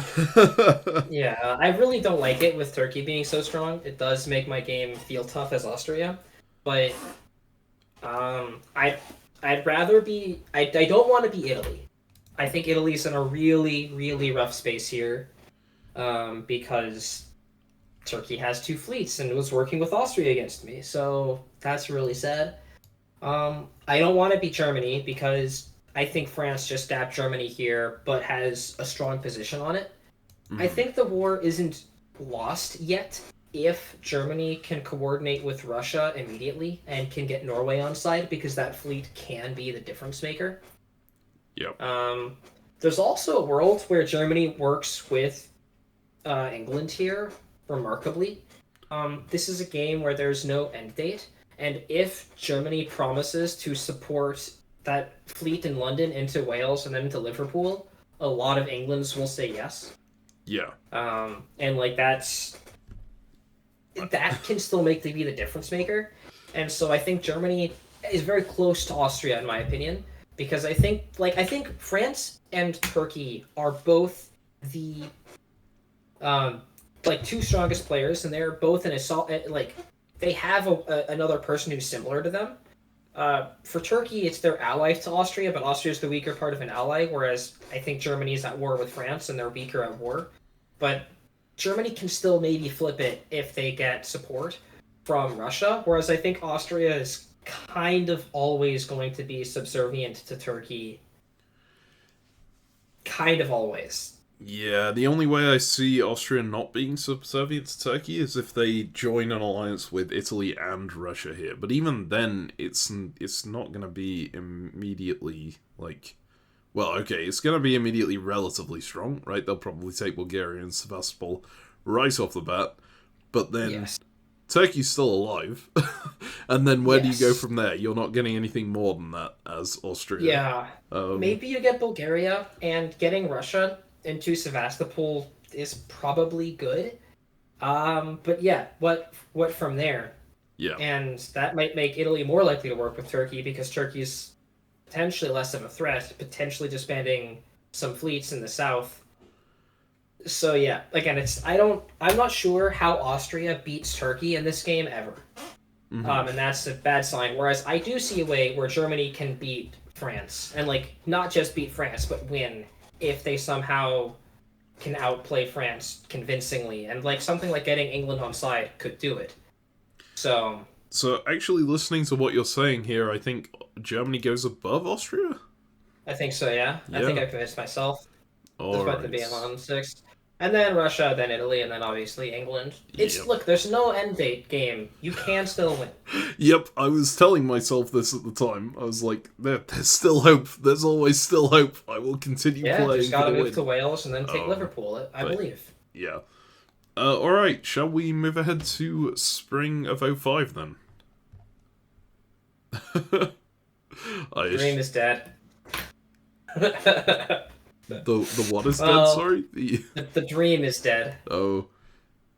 Yep. I guess technically not. They can still walk out of London. Yeah. Well, but, the main thing that kills the dream here is the fact that France didn't go in on their attack on Germany, right? They began it and then they decided to stop. They have just cornered the English unit in London with everything they've got and are piecing out completely. Which confuses me a bit, honestly, in this position. I don't know... Why?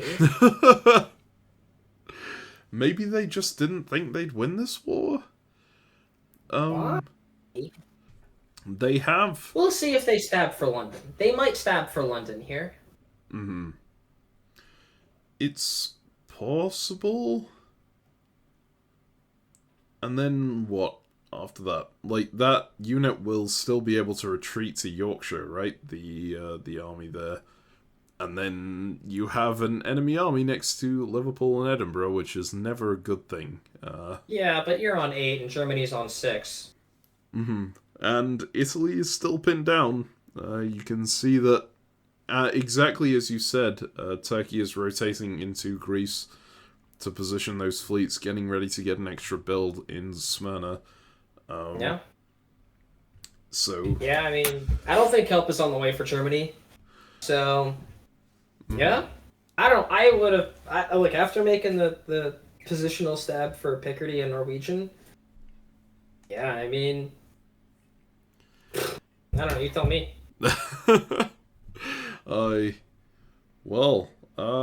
Yeah, clearly France just decides not to go with it. They decide this is not the right war for them. I don't know, I kind of get it because my initial instinct when I was looking at this was, I don't like the French stab on Germany when I was looking at it before, because you generally want some degree of fleets getting forward, right? And right now you've just got that Norwegian fleet, and you're having to defend 2 British territories with Liverpool and Norwegian. That's not going to be massively useful in pushing forward while it's having to defend. And if Germany manages to get Norway on side, then you're in some trouble there, right? But yeah, so maybe sitting back and slow playing it is correct? Especially if they stab for London here. Because if they stab for London here while taking from English Channel and shuffling Mid-Atlantic Ocean into English Channel, they can then have Norwegian Sea, London, English Channel be able to force North Sea next spring. They're building. They can take Picardy again. They can just walk back in, right? Presumably Germany's going to keep self-bouncing in Burgundy. So... that is a brutal attack. Yep. Absolutely. England's been popped already, so there's no worry about the fleet messing around with it. It's just the fleet in Norway. And yeah. You still even have 2 on Belgium if you just move back into Picardy at the same time, right? Yeah. That's pretty solid. Yeah, I could see that. This could be like a temporary, like, half delay. It looks like you're backing off, and it might bait a bad turn out of Germany. And I mean, it might get Russia to bounce in Sweden, right, or pull back to defend Sweden somehow. Yeah. Heligoland to Denmark is interesting to me. I don't know that I like that, just because it's annoying Russia. Although, maybe you feel like you have to get it up north. I don't know. Yeah, presumably part of this peace arrangement between France and Germany is now they'll make a play for Scandinavia. Mm-hmm. And so Denmark taps Sweden while North Sea and Norwegian Sea get supported into Norway. Oh, I see. Right. And suddenly you're guaranteed to get one of Norway or Sweden. Yeah. So I think that's the argument behind it. And Denmark is not weaker for defending North Sea, so it's still fun. Mm-hmm. Yeah, I see that. It looks like it. Actually, now that I'm looking at that, I think that absolutely could have talked me out of doing this. If I actually trust that Germany is doing that, right? They're going to commit to going completely east and going into Norway and Sweden with these fleets. Then, as France, I'm pretty happy forcing Germany into those two provinces and moving their fleets backwards from my line. But then you're giving Germany 2 builds by doing that. So, I think maybe the better path forward is just to take London here with the fleet, move your other fleet forward and do that devastating stab position that Ezio was talking about. We'll have to see. Yeah, it's just why it's so scary to do an FG where you eliminate England early. Mm-hmm. Yeah. As Germany, we want to finish off England together, right? It's just like, sure, I'm in Norwegian now. Good luck. But also there is a chance, right? There are universes where France goes south, where, hey, Italy is tied down, France is still in mid-Atlantic Ocean and Spain's south coast, can still move the attack for Tunis. That's been the case for ages now. So they could have made the move this spring, but didn't. And that's like eyebrow-raising. It'd say, like, really? So, yeah, I don't know. I think we gotta see. I'm excited, but France, the world's their oyster. They can do whatever they want. Yeah. Alright. And also Turkey, the world's their oyster. The only thing for France is there is a kind of a clock to this game. As Turkey gets into Greece now, gets onto 6. It's potentially very scary. Mm-hmm. Yes. In fact, it's almost kind of a point where I would want to be talking to Italy and saying, hey, do you want this Spain South Coast fleet to come into Tyrrhenian Sea to help you prop this up? Yeah, and every Italy says, eat it. A lot of Italians obviously don't like that, because you're obviously doing it so that you can snipe something if you ever get the opportunity to. But genuinely, sometimes they do need the help in having that extra support. And if Turkey is going to bring this extra build out to Eastern Mediterranean, this may well be the last turn you can get there in time to help them hold Ionian Sea. I expect Spain South Coast to move into Western Med, very much telling Italy, I promise I'm just going to support hold you on Ionian. I might do that support hold from Tunis, but don't worry about it. Alright, well... Then I'll put another fleet down, that fleet will get to Tyrrhenian Sea, and then I'll double support you on Ionian, I promise. Shall we move ahead to the fall? Yeah, let's see it.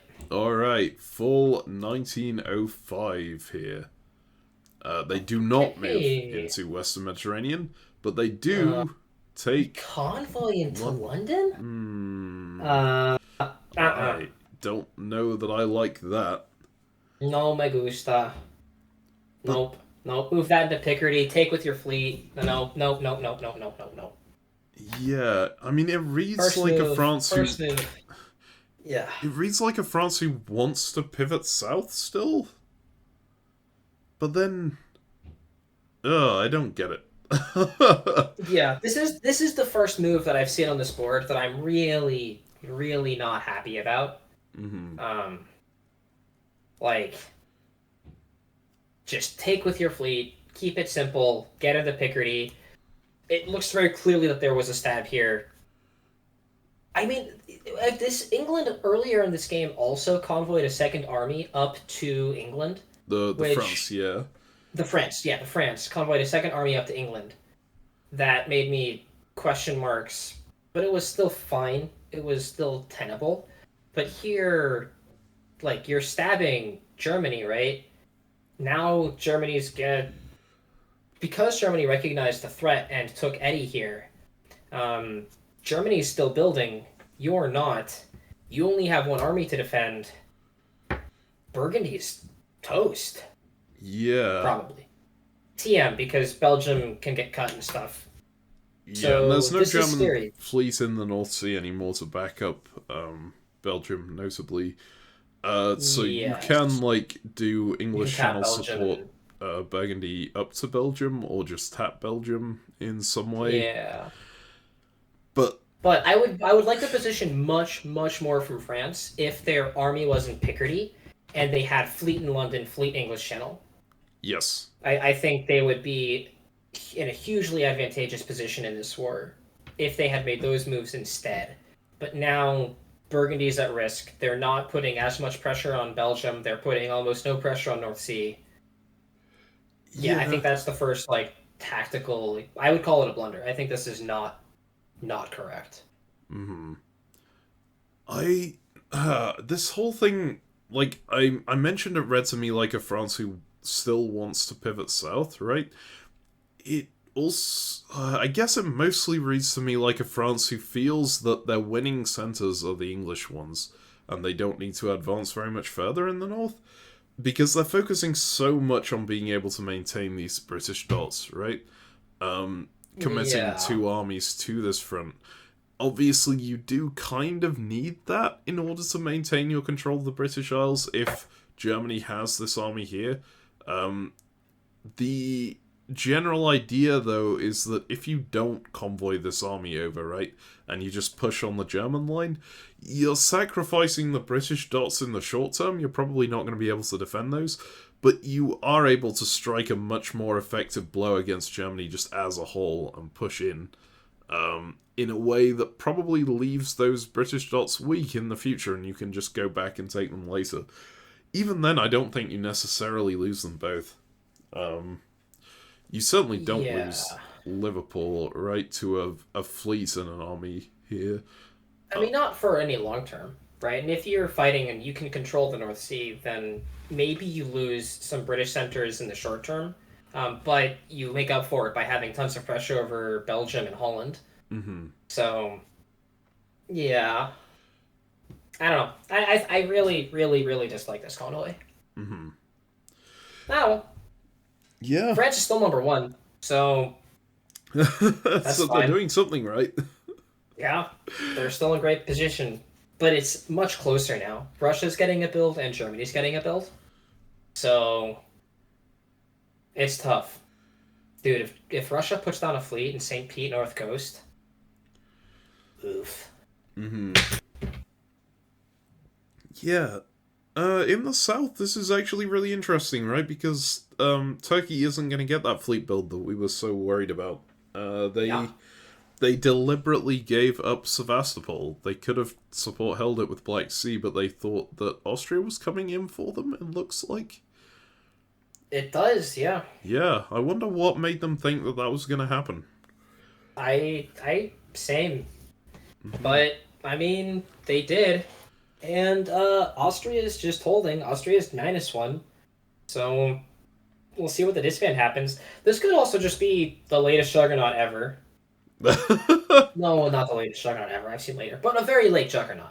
A Juggernaut that starts advancing in spring of 06. But notably a Juggernaut where Turkey's already quite strong. Yeah, Turkey has Greece, right? Turkey has the 2 fleets mobilized out front. They kind of need to get this Armenia army to the front line, but there are ways to do that, right? Convoy to Armenia makes a lot of sense. Yeah, especially if Russia is just going to support that through. And Italy isn't necessarily on board with Austria, so although they are still trying to support Austria into places, right? Yep, because Turkey is the threat. Yep. It does seem like people have realized that. Austria not moving against Turkey, but they're also not really doing anything to move against anyone else. They're bouncing in a very predictable way in Tyrolia, right? And then not getting into Cilicia to cut that Warsaw unit and move forward.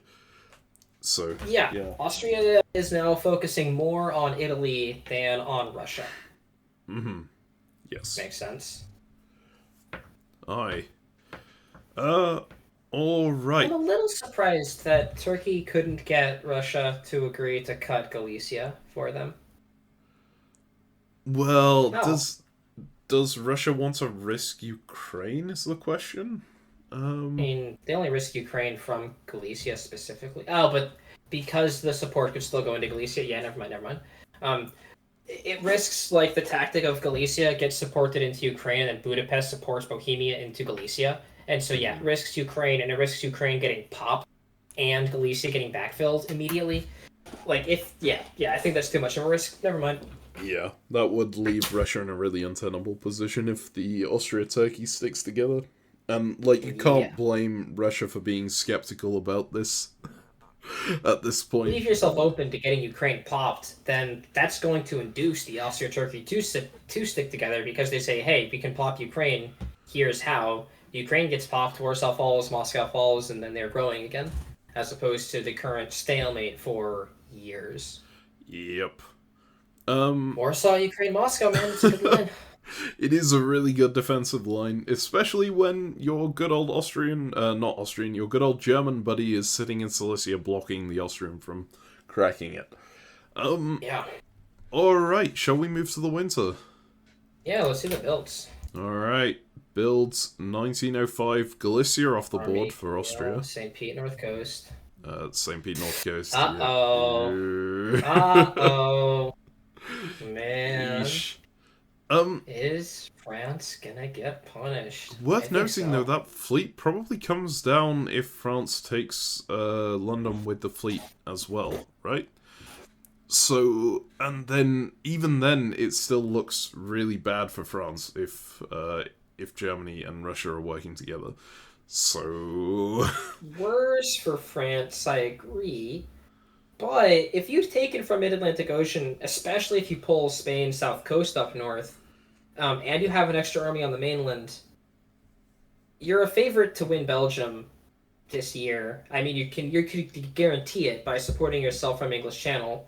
You still contest North Sea, and then there's a chance that that Russia goes after Germany instead of you, as France. Maybe, in fact, being weaker increases the chance that Russia goes after Germany, funnily enough. But I do think because the support in Warsaw, by occupying Silesia, that Russia is going to stick together with Germany. Yeah. Yeah.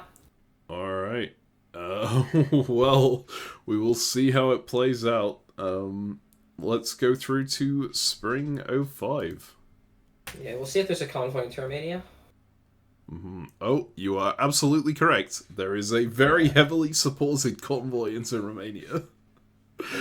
It's actually a very much required one as well. Like, look at it. It had double support holds on it, so all three of these supports were needed in order to make that happen. And they do successfully make it happen. And Italy finally gets into Tyrolia, despite them bouncing over it for absolute ages. They had to trust Turkey in order for that to happen, right? Because Turkey could have used this phase to push out into Ionian Sea. And yet, they don't. They hold back, and Italy gets into Tyrolia. And Russia gets into Galicia at the same time. God, this is not looking good for Austria all of a sudden. Yeah. Yeesh. Sad how things can collapse once the Juggernaut forms. Mm-hmm. But notably, I think Italy doesn't attack Austria anymore. Maybe takes Trieste. But I think Italy's going to realize, nope. Yeah. Sorry. You do not want a Juggernaut to be rolling down on your door in this position as a two-fleet Italy. Although, yeah, when you say maybe you take Trieste, I feel like there's a very good reason to take Trieste here, which is that you need the extra fleet. You absolutely need it now that Armenia has gone to Romania and Turkey is getting the extra build. Yeah. God. Kiel to Denmark. That's just covering defensively, right? Yeah. Or are we going to see a fourth army land on the British mainland? I assume it was just defending against Sweden here. The movesets here are kind of curious to me. There's a lot of like backed up bounces, right? English Channel to Belgium, Mid Atlantic Ocean to English Channel, backed up bouncing. Burgundy and Spain going into Marseille and Belgium going into Burgundy without support. Maybe France thought that Munich would be supporting Belgium down and so tried to slip in behind it. Yeah. But I don't know that... I feel like you probably want to put a support on your English Channel to Belgium move. Just in case. Yeah, I mean, France has been self-bouncing in Marseille now for ages, so... I don't know. Yeah, I mean, the Spain South Coast fleet is a hell of a lot more valuable than a Marseille fleet is, so I do get it. And there's very few scenarios where Burgundy's support English Channel to Belgium actually helps, because either Munich is going to be tapping Burgundy usually, or Munich is supporting Belgium down to Burgundy, and in both those cases, Burgundy's support gets cut, so...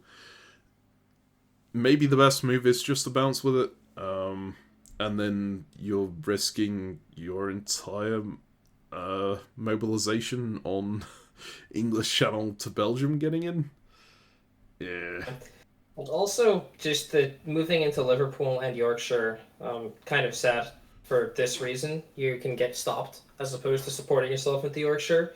If he retreats into Liverpool, fine. You're already moving into Clyde. You can force Liverpool and even pop the army. So, I think supporting yourself up is better. Yeah, because you can cover London from English Channel, I guess. Yeah, and then there's no way they're ever going to be able to hold Liverpool with anything. No, the good news is that the tactics don't matter too much as France right now. I mean, I say that they do matter a lot, obviously, but the most important part is going to be convincing Russia to hit Germany, which is going to be a really tough task. Yeah. But if Russia and Germany stick together in this no-end date game, you can't win, I don't think, with your 7 armies against their, let's say, 10-ish. Like Silesia, Warsaw, Ukraine, Sevastopol can't help, but they already have 13. And like Silesia can help a little bit in Munich. So, I mean, but Sweden and Kiel and Denmark also aren't great. Like, I don't know. If you give me France and I get every guess right, maybe you can pull something out of this position. You need to flip someone. I think it's just like incredibly important to flip someone here. Yeah. Yeah, I mean, how do you even pitch that? You go to Russia and you say, "Hey, slip into Skagerrak, please." Look at how many dots we can get from Germany. Yeah, but then Russia doesn't even have any kind of position where they can get a fleet to the Baltic here. The army in Sweden is just in the way, right? Yeah, the army in Sweden and Denmark makes stabbing each other so brutal. Yeah. Because normally you have to play this fun little trust game where Denmark and Sweden tap each other forever, but if they're fleets, which they usually are, then one of them can stab. Like if Germany builds something in Kiel, Denmark can move to Baltic while the unit moves up from Kiel to Denmark, and it messes with the bounce. But with these armies, there's a lot less of that risk happening because Denmark can't move to Baltic or Skagerrak anymore. Yep. So, yeah. Yeah. Well, we'll see how effective France can be in the negotiations, I suppose. Shall we go to fall? Let's see it. All right, fall 06. Here we go. Are we 2 hours in already? Indeed we are. I'm sure we'll get to the end of this. Uh-huh. All right. Well, yeah, so Germany actually flips. Or do they flip? They kind of flip. They move Edinburgh into Norwegian Sea and tap Norway, but they don't bother doing anything else. it's a weak stab. I This is don't not understand it. capitalizing, maybe. We'll see. Mid-Atlantic Ocean is in North Atlantic Ocean, finally.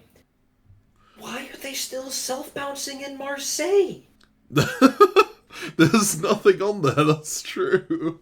Just hold in Burgundy and move Spain up. Um, Anyways, it's fine. It's fine. They got the big thing done, which was getting Germany to not work with Russia and attack them. I don't understand how they managed that. Because, like, as Germany here, surely you just want to keep pushing with Russia. Surely. I mean, a lot of Germany's. I would be paranoid if I was Germany here. What, about Russia? I mean, not really, but I'd be a little bit scared. Mm-hmm. I'd be far more scared about France, but hey, man. Yeah. I don't know. I feel like France is just so much bigger of a threat here. And if you annoy Russia, you're gonna get crushed, right?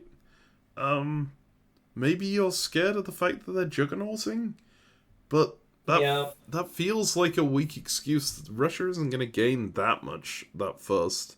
Turkey is gonna keep them balanced, at least to some degree. Yeah, to some degree, but also Russia is gaining another one this year. Mm-hmm. Right. So, and then they're probably getting Budapest next year. So, but they didn't go for Warsaw even. Yeah, I don't know. I don't know. It feels like Germany has just gone, alright, Russia, get out of my space. Norwegian is my space. I want you further east. But at the same time, they're going, Russia, I'm still friendly with you. I'm not tapping Sweden, and I'm not tapping Warsaw. And then on the other side, they're going, hey, France, we're friends again, right? Are they just trying to get all three of them to pivot south? I don't know. South, when France has armies in London and Liverpool and a fleet in Clyde and English Channel and North Atlantic Ocean, it's a tough pivot to get. Yeah. I don't like it. I really don't like this move in general. Like, you've knocked Norwegian Sea back into Barents Sea, and it will still be able to support Norway. Yeah. I think the two of us have been looking at this at this French and German position, feeling like they've been locked in a death struggle for a while, and clearly the two players do not feel that way. Mm-hmm. Yes. They clearly trust each other to some degree, right? Like... While having a bunch of armies jockeying over position here. Mm-hmm. Or these players just know how to navigate top boards better than we do, and they recognize that if someone gets out too far ahead, they're just going to get teamed up on, and no one wants to do that. So they're happy to both sit around at 7. Yeah, very possible too. Like, slow playing is a strategy that always frustrates commentators, I think. But can often be the right thing from a diplomatic perspective. You don't want to rush too far ahead on a top board, especially a no time limit top board, because you're not rushing. There's no need to rush for anything, right? If you get there eventually, you're still good. You don't need. You've got no time limit apart from what the other players say you. Right. Well, in the south. Looks like a bad time for Austria. Really bad time for Austria, actually. Trieste off the board, Serbia off the board. Well, not off the board, it goes into Albania, but they lose Romania as well. Austria's down to 2. Yeah. And they were at 5, but... And Italy pivoting Ionian back into Tyrrhenian Sea. So just letting Turkey have control of the Ionian, potentially. Potentially. It's a good way to convince Russia to stop, maybe. Hey, look at how strong Turkey's gonna be. I mean, hey, if that works, that's genius, right? And I guess Russia does kind of have a stab opportunity here. They can drop down into Armenia and just try and grab something. If Turkey builds Fleet Smyrna, which seems very plausible, then trying to walk into Armenia makes a lot of sense. Yeah. Alright. Well, is there anything else you want to talk about here? Let's see, winter. Alright, Winter '06. Another power rankings turn. Army Constantinople. Yeah. And Fleet Naples. Are those the other? Oh no, there's another Fleet St. Petersburg. Pete, North Coast. Oh my god. What? Yes. I don't understand that. Not when Germany just kicked you out of Norwegian Sea. If you're gonna be aggressive against... Sorry, go ahead. Well, I was going to point out the tactics. If you can support Norway into Norwegian Sea, St. Pete North Coast can get into Norway. Yeah, that's true. So you need to be working with France then, right?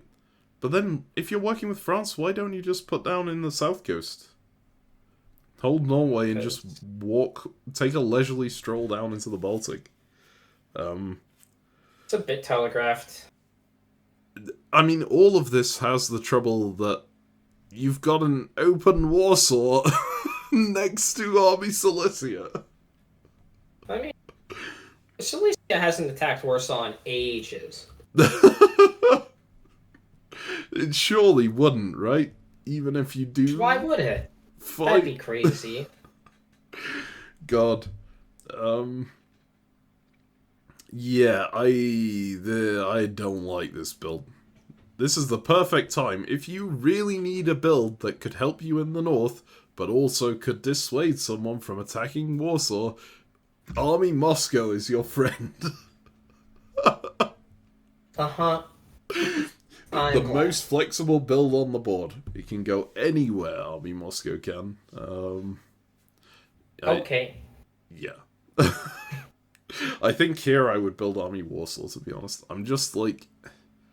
I really don't like leaving that open when Germany has just started committing against you.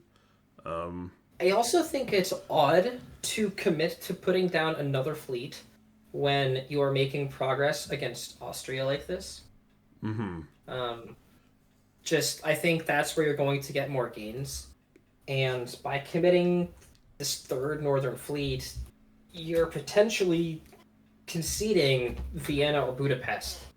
Like, I don't think you can capture them safely anymore.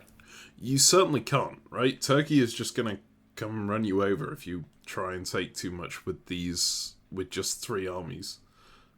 Yeah, and so I think now you just, as Russia, you just agree to prop up Austria in Vienna and Budapest.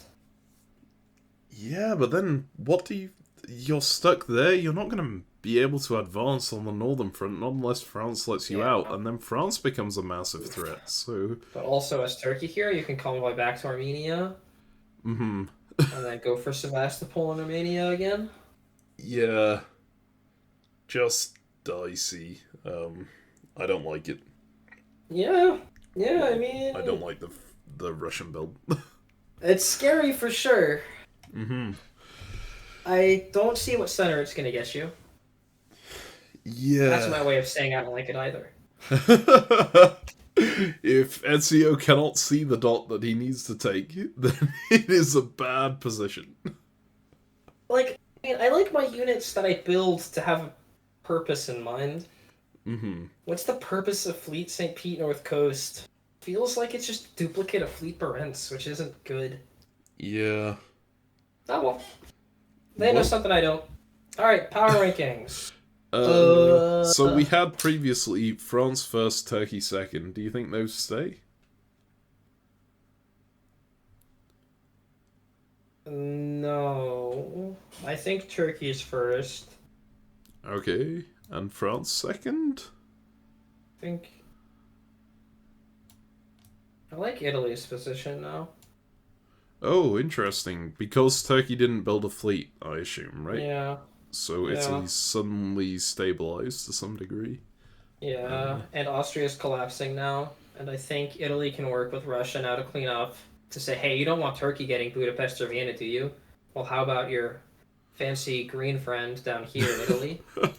We can corral Turkey together, but you only have these 3 armies, so I think I'll have to do most of the corralling, which means I need to be in Vienna and Budapest.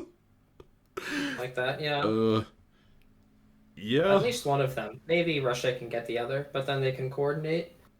And then, because Turkey only has 2 fleets, you can keep Ionian safe with only 2, and then you can move Tyrrhenian west and prove France right for self-balancing in Marseille all these years. I either I that, think or you could just set up a new Lepanto. You can go into Eastern Med again. Yeah, support yourself into Ionian, and then hope that you can guess right in Eastern Med. Yeah. Maybe. I don't like that. Mm-hmm. Maybe, I don't know. What's plausible? But, for France, because I think Italy is so stable, and I expect Tyrrhenian Sea to mess with us now, and there's these Russian fleets in the north, I don't feel nearly as secure anymore. I still hate my position with the one army holding everything down in Burgundy. Yep. I still feel very insecure about, frankly, everything in my life, but my position as France I feel very insecure about.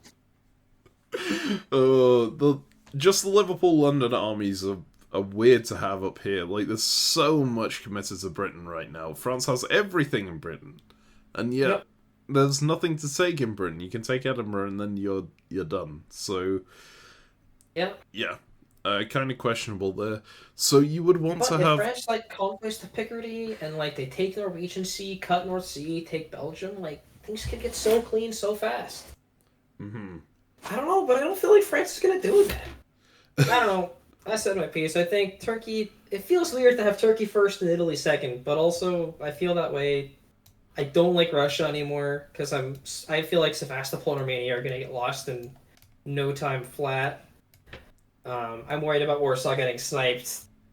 Yeah, I don't know. I feel like when Russia builds too many fleets, they just sort of explode instantly, and I feel like Russia's built too many fleets now. So Yeah, it's like they're too committed in one particular direction. They don't have the flexibility to defend themselves anymore, and people see that, and so then they go, oh, well, Russia doesn't have the flexibility to defend themselves. I think I'll take a piece of that. Thank you very much. And then... yeah, like it's not like Germany is too committed to the West somehow, right? They're still in the Silesia. Like, I'm okay with this if they're strong and like they have units to spare elsewhere because they have a safe southern border and stuff. Usually they're on more than 7 centers once they build these third northern fleets, or like they've already taken Denmark. But it's like if we think of this in ImpDip, right? And we think of Russia as having 2 different fronts. They've got their southern front, Warsaw, Moscow, Sevastopol, Romania. That has 4 centers and 3 units defending it. And if we think of Norway, St. Pete, and Sweden as a separate front, they got 4 units and only 3 centers. Yep. So like, they've overpumped this side, but they can't afford it. Like, yeah, and the side they've overpumped is a side where they're not gaining anything. Whereas the southern side, if they overpump this, then that would kind of be fine because there's more expansion available here. maybe they can get something. Yeah. Oh well, they built it. Alright. We're doing power rankings still, Yeah, right? And so Turkey... Russia on the power rankings? You're saying Turkey, then Italy, then France, I assume? Yeah. Then what? Then Germany. And then Russia. Yeah. Then Russia, then Austria. Okay, yeah, and we say goodbye to our good friend England, who was out of their depth in this tournament. Yeah. Yeah, short, sad tale of Captain Meme's first... it wasn't my first top board appearance, but it was my first, like, voice chat game top board appearance. And my last, I think. I very rarely play in voice game tournaments. I feel like I'm much better suited to text chat anyway.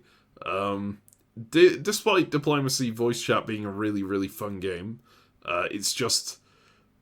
I'm not very good at it. Can I move Italy down in the power rankings? Okay. I mean, I just fixed it, but why I've looked at the spring. Oh no. You cannot revise it as per the spring. Let me go ahead to spring 07. Uh-oh.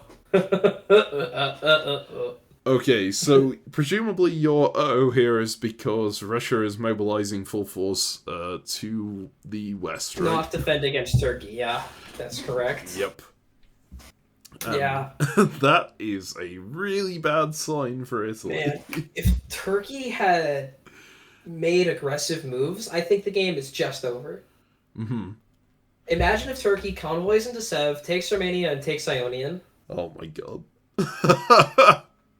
Yeah, you can't stop that, right? Even if everyone works together to try and corral that, that's a Turkey that's just out of control. It's an 8-center Turkey because they're not losing Romania. They can lose Ionian, but if they lose it, they have this retreat into Tunis now. Yeah. That's the ball game, fellas. Like, maybe France can win by beating Turkey, but it's only them now. And probably not, because from Sevastopol, like, everything's dead. Yeah, I mean, but that didn't happen. That said, But the potential is still there. I don't blame Turkey for playing conservatively here, right? You don't... doing that, going in for a convoy into Sevastopol and supporting yourself into Romania, and going into Ionian Sea feels very committal for something that you don't know will work. It also is important that they couldn't support themselves into Romania.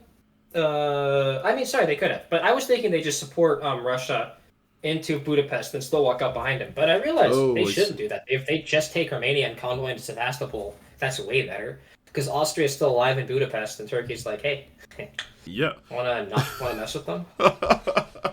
Yeah. Anyways, jeez, man. Still a fantastic position for Turkey though, and that I don't like Italy needing to be the one who holds down Turkey forever. Which I think from here, Italy and Russia are on Turkey duty. Yeah, it's man, and I mean Russia. How do you be on Turkey duty now? You've just moved everything away from them. You have to. You cover Romania for sure. Yeah. Try to cover Sev, like rough guess. But also terribly, you've got all of your units. Your extra fleet that you put down to the north is just sitting around. France and Germany make peace now, and you're never getting into Norwegian Sea. Germany pops the army in Edinburgh. France is going to be on 8. I don't know. Whatever, dude. Yuck. Interestingly, Russia actually pops the army in Edinburgh here by cutting the support that Germany was giving it, right? Yes. Which is a weird thing. You would, like, if this was an arranged pop, you would think that France would be tapping Norwegian, or that just wouldn't be giving that support in the first place. But hey, it certainly looks like they've managed to make peace. Look at all those holds in the middle of the board. There's nothing moving here.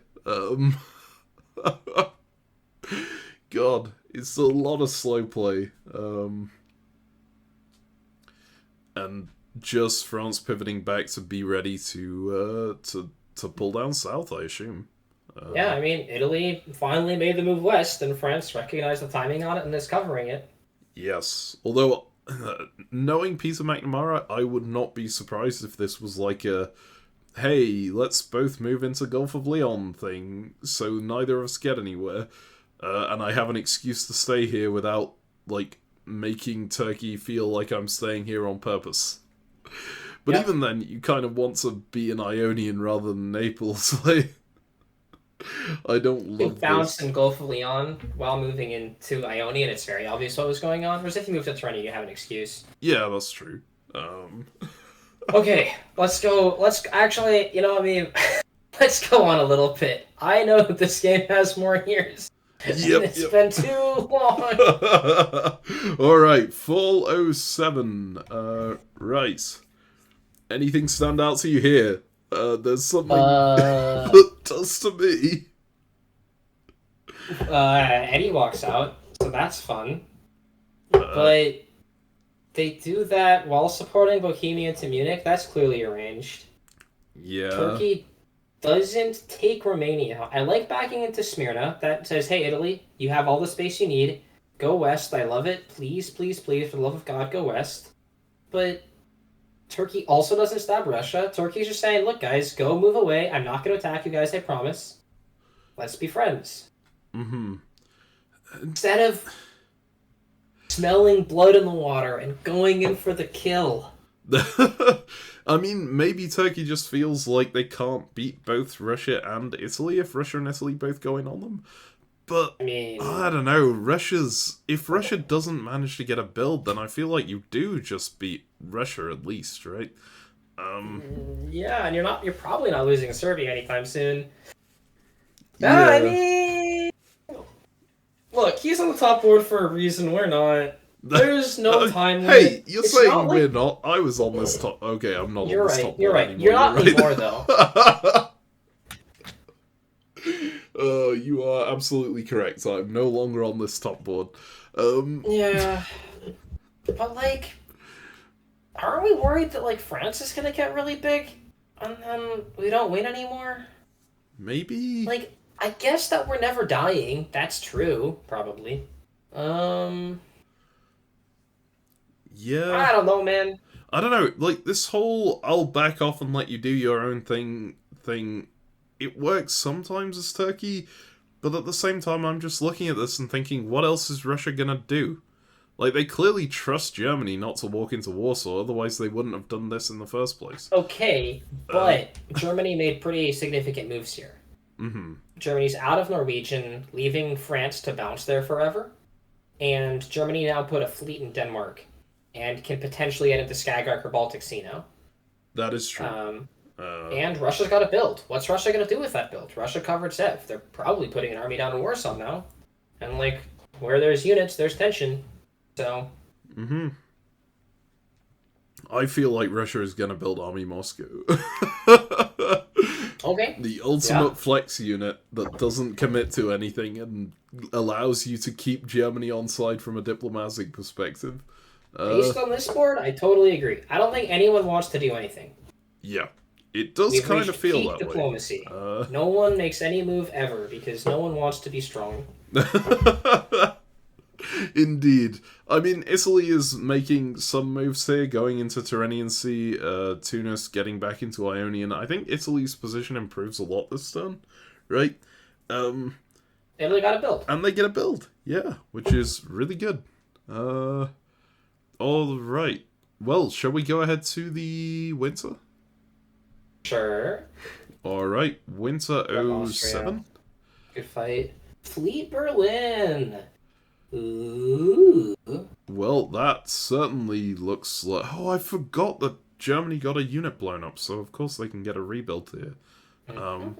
Suddenly things looking quite bad for Russia. This is why you don't want fleet, St. Pete North Coast. Because now Baltic is just going to be taken, and you can't do anything about that. Yeah. And you have to go for some obnoxious shuffle, like Sweden to Finland, Norway to Sweden, St. Pete to Norway, to give yourself a chance to defend stuff, but you're probably losing Skagerrak and Baltic. But at the same time, if Germany commits too much to this attack, then they're going to lose everything to France. But also, who knows? Yeah, that's your lifeline, right? You have to go to France and go, please, can you attack the German now, please? Yeah, but France is looking at fleet in Tyrrhenian Sea and Tunis saying, nope. They're going to be in Gulf of Lyon and Western Med any second now. Mm-hmm. Yep. France has more self-bouncing to do. They cannot be bothered with your silly games called diplomacy. Yeah. France is going to bounce in Norwegian Sea, and they're going to bounce in Gulf of Lyon and Western Med, and their two armies are going to sit in Liverpool and London forever, and Burgundy is going to hold down the entire French mainland. Oh boy. Alright, well, shall we... MVP. I will say I was wrong about Army Moscow. I guess it was Army Warsaw, after all. They are committing more heavily to this front.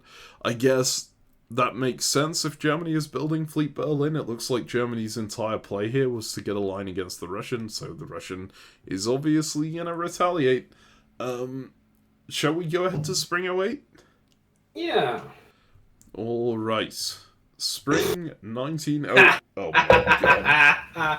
High level diplomacy, man. Look at the people making money moves. Oh, look at that. Oh, that's glorious.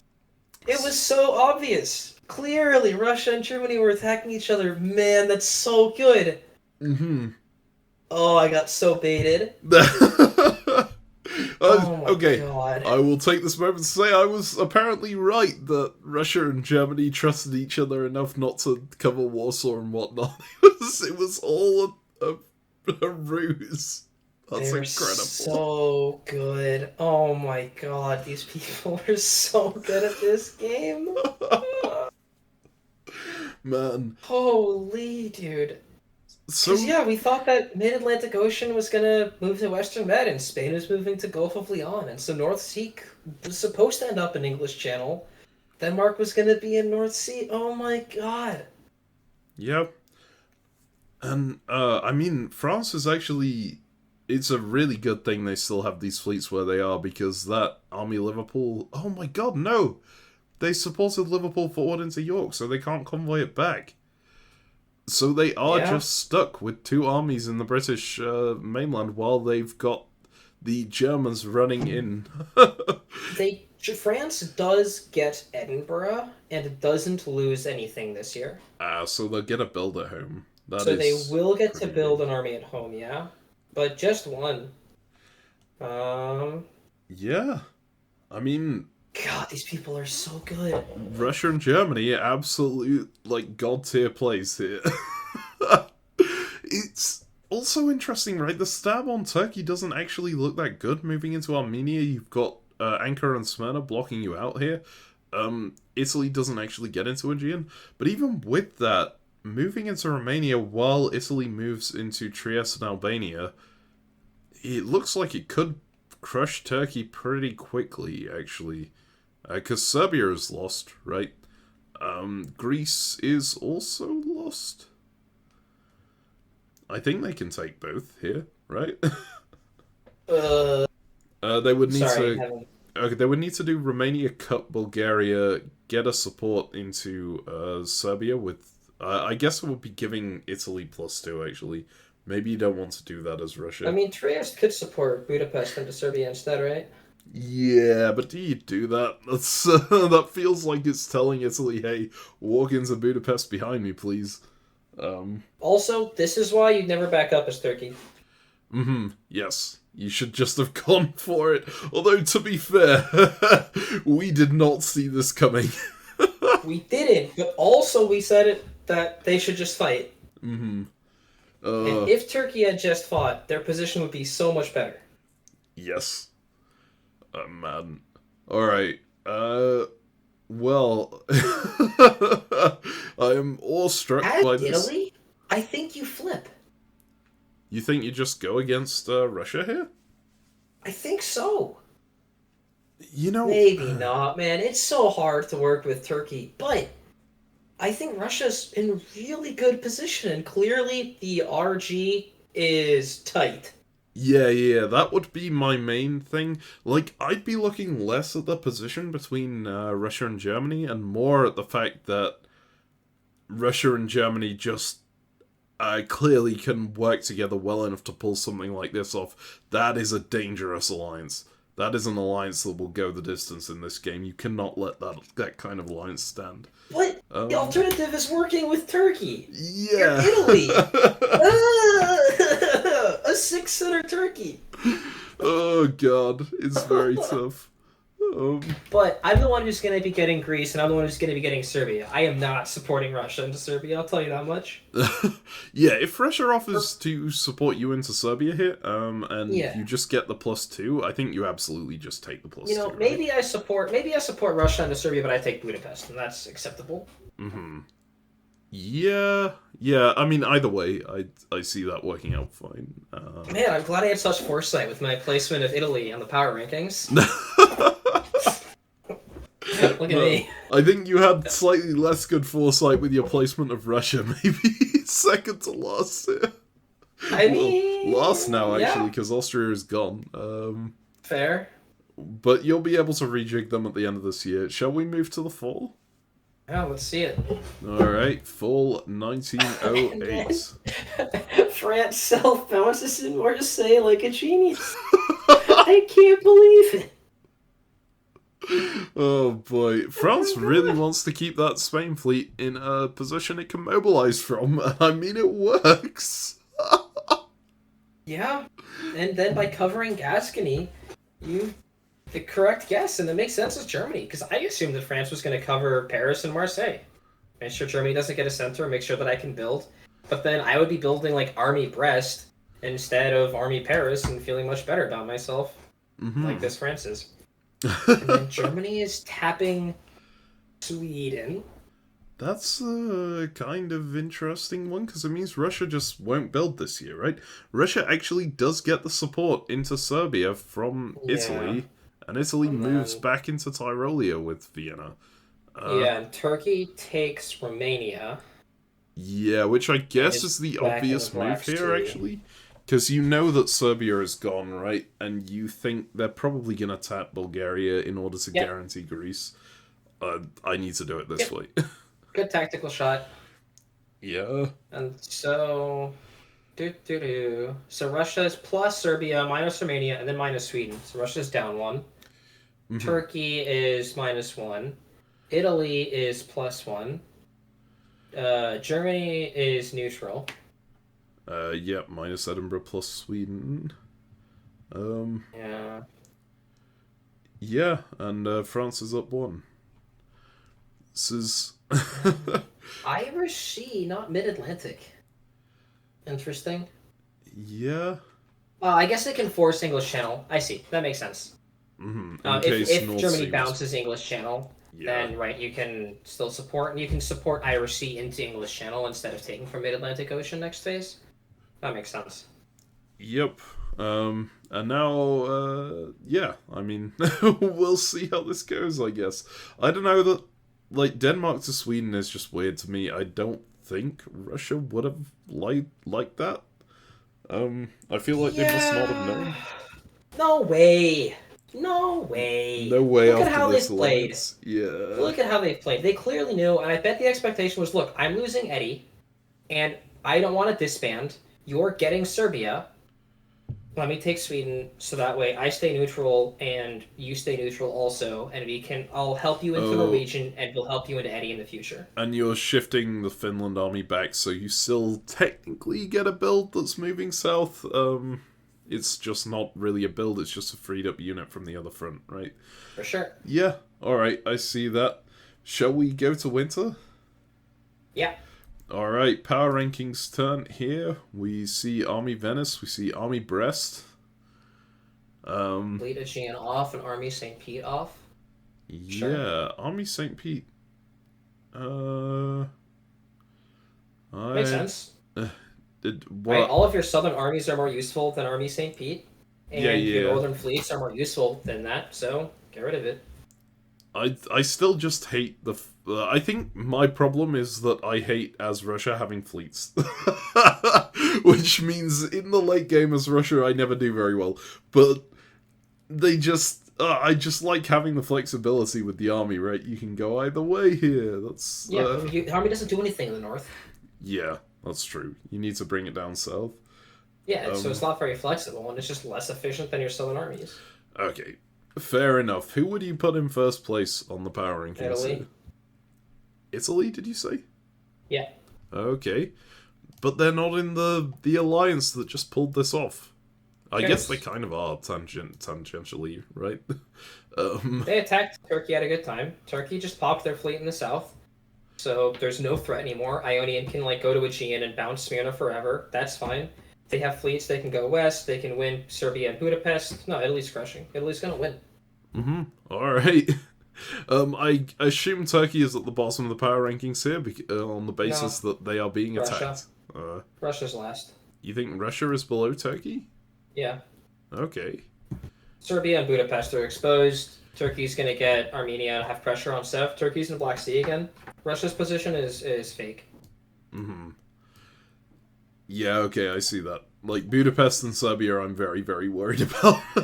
Yeah, I mean, it's like 90% that they get popped this turn, in my opinion. I think Trieste supports Greece to Serbia, Tyrolia moves to Vienna, and then support Trieste into Budapest, and suddenly, boom.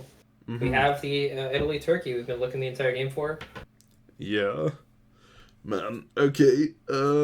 So the Turkey has to be only just above Russia then, right? They are not as powerful as Germany or France. So yeah, yeah, probably.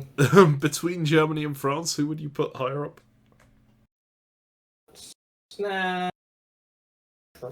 Germany.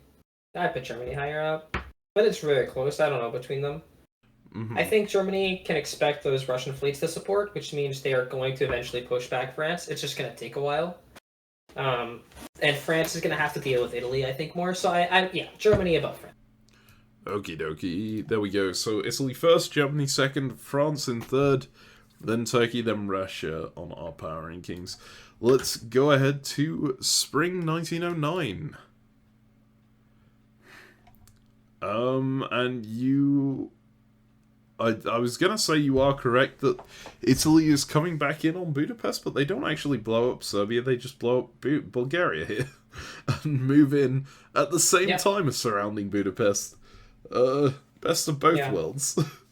Seems fine. In fact, it seems more than fine, right? Like, Turkey is still a threat to you as Italy in this game, and Turkey is showing that they're not interested in contesting, so you can get into Aegean and Eastern Med. You can still finish them off. And as long as Turkey stops Russia from getting in good position, you can take all of the things. Like... Yeah. I completely agree. I think Italy's crushing. I think this game, at this point, I think it's pretty much over. Okay. Over is a big word to use. A strong word, but I don't think anyone can stop Italy here. Okay. It's a fleet in Marseille, it's not an army, so there's no pressure if it goes into Piedmont. France and Germany are now finally in a real death struggle. But they're not going to go anywhere for a while. I don't know. I think Italy is in... This is a dream position for Italy, right? You're on 7 centers, and you have no threats, and you're going to be, like, guaranteed walk into Eastern Med. What's anyone going to do to stop you? Yeah, I mean, completely fair.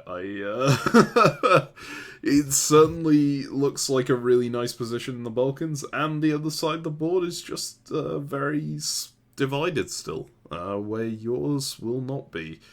I do like the little tactic that Germany is trying to use here, supporting Gascony into Paris, and then slipping Burgundy into Gascony behind. Given how often France has been doing self-bounces, it feels like that could have worked. Absolutely. Although I would like something to have followed up into Burgundy in that case. No, I don't. I mean, Munich maybe. But I really like that it wasn't Belgium, because it was more important that they get the shuffle in, so they get a fleet in Belgium to force English Channel. And so if Ruhr was betting everything on that self-bounce, then it could potentially lose the entire turn. But by moving into Ruhr instead, you're almost guaranteed to have this shuffle work into Belgium and into North Sea. So you're a huge favorite to get into English Channel. I think you're guaranteed now, right? If you go from North Sea.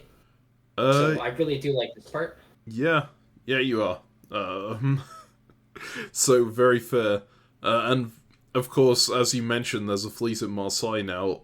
France finally, I think for the first time, moving that fleet out of Spain's south coast because they couldn't really afford to self-bounce this time. But again, now Italy has the only fleets they need, because Italy can occupy Aegean Sea and Eastern Med with no issues, and so is free to move Tyrrhenian Sea to the west now. Yeah. And they can pin that Marseille fleet in with it. Nice. Yeah. Or just move to Western Med and potentially get into Mid-Atlantic Ocean, right? Slip past the Spanish line and be in good position. Or potentially prop France up. Like, that's also a reasonable goal at this point, because as Italy, if the West doesn't get itself sorted up, you can clean up all of the remaining Austrian centers and most of Turkey. So you want them to stall out. Alright, well, shall we go ahead to full? Yeah. Alright, full 1909 here. Such restraint. Such restraint. These people are... God. We are seeing Tyrrhenian Sea go back to Ionian Sea here and just continue pushing in on Turkey. You can see Russia is also just continuing to push in on Turkey, going into Romania. Italy doesn't bother taking anything. They are just gonna leave Budapest and Serbia as a meal for later, I suppose. There were so many thoughts! This is seemingly impossible for a C.take. player to comprehend, right? Italy would be on 10 centers. I mean, yeah, fair. I feel like I would have some trouble refraining from taking these centers as well. You'd be in 10 centers, you'd be in Western Med, you could put down Army Venice, Army Rome, Fleet Naples, because you're going +3. Like, wow. Look, man, sometimes you see people make moves that tell you that they are better than you at a game. Look, these people are better than me at diplomacy, alright? Alright, well, I think the goal here is Italy must just consider that killing Turkey is more important than taking those dots, right? If you can trust Russia to work with you, then uprooting Turkey out of the corner means that's your last threat gone. Right? A little bit. I mean, Russia's still gonna be a thing. Like, they're gonna get into Galicia and Romania at some point. I mean, they're already in Romania, and then they're gonna try to reinforce the front. Mm-hmm. And, like, France is moving now, right? France is in mid-Atlantic Ocean. Yeah, although France is still being attacked, like Germany coming in behind them and Russia following into North Atlantic Ocean as well. Yeah. Let me put it this way. The only reason that players at this caliber can get their rivals to accept deals like this is because they will actually follow through on them sometimes. Mm-hmm. People won't accept deals like this with me because they have zero confidence that I'll ever follow through with it because I'm like... because you've spent the last 5 years saying it repeatedly on commentaries that you won't. I look at this and I just say, I can't do it. My will is too weak. Mm-hmm. So, yeah. And because players will accept deals like this with them, they can get deals like this, which are great. Yeah. Alright, well, shall we just move ahead to the winter here? Yeah. Alright. Winter 1909. Army Naples, preparing for a convoy over, presumably. Although, I mean, must be. I wouldn't be surprised if that's just a convoy into Albania here, right? It doesn't need to go into Turkey. Yeah. Yeah, Albania's good too. Mm-hmm. I guess we'll see, and that's, Army Warsaw comes down as well. Russia got a build from... Romania. Alright, yeah. Man, that's another reason as Italy I would have been super tempted to take those dots, because you don't really like Russia building here. You would prefer... Oh, I hate it. Yeah. I want to take all those centers. Every extra army they have is a little more defense against you taking those centers. Although, I suppose they don't really have... Even if they bring that army in, they're not going to be able to stop it right here. I mean, they're not losing Romania anymore. Yeah. Man. Alright. Shall we go forward to spring? Yeah. Okay. Spring 1910. It's a convoy into Greece, not a convoy into Albania. But... Wait, what was the GNC doing? Convoying Bulgaria to Smyrna. Huh. Oh, I see. Yeah. Interesting. So presumably they wanted Russia to support that move? And Russia didn't? Yeah, and Russia was asking for support to Smyrna themselves, or something. Yeah, it seems like there was miscommunication there, or Italy just thought, I can do this without Russia's permission now? Which... Yeah. Yeah, I mean, the tenuous alliance with Russia is getting scary now that Russia's getting gains from England. Well, from the France centers in England. Yep. So... I absolutely think, actually, Italy just stabbed Russia, right? They went into Serbia, they've come down into Trieste, so they've surrounded Budapest.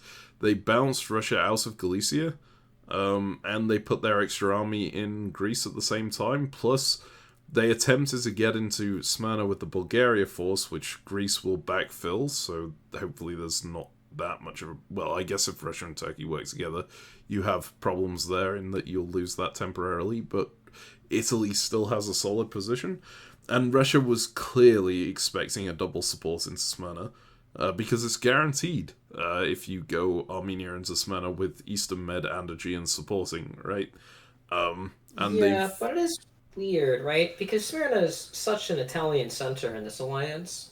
Yeah, but I think what Russia is selling here is that, hey, if I get 2 armies down into the Turkish centers, then I can support Smyrna up into Ankara later Ankara, on. yeah. While you take Um, Constantinople and then you backfill into Smyrna or something. exactly, yeah. Yeah, that's plausible. Uh, But like, I could also see them just agreeing, hey, Galicia's a bounce, Serbia's a naturally Italian center.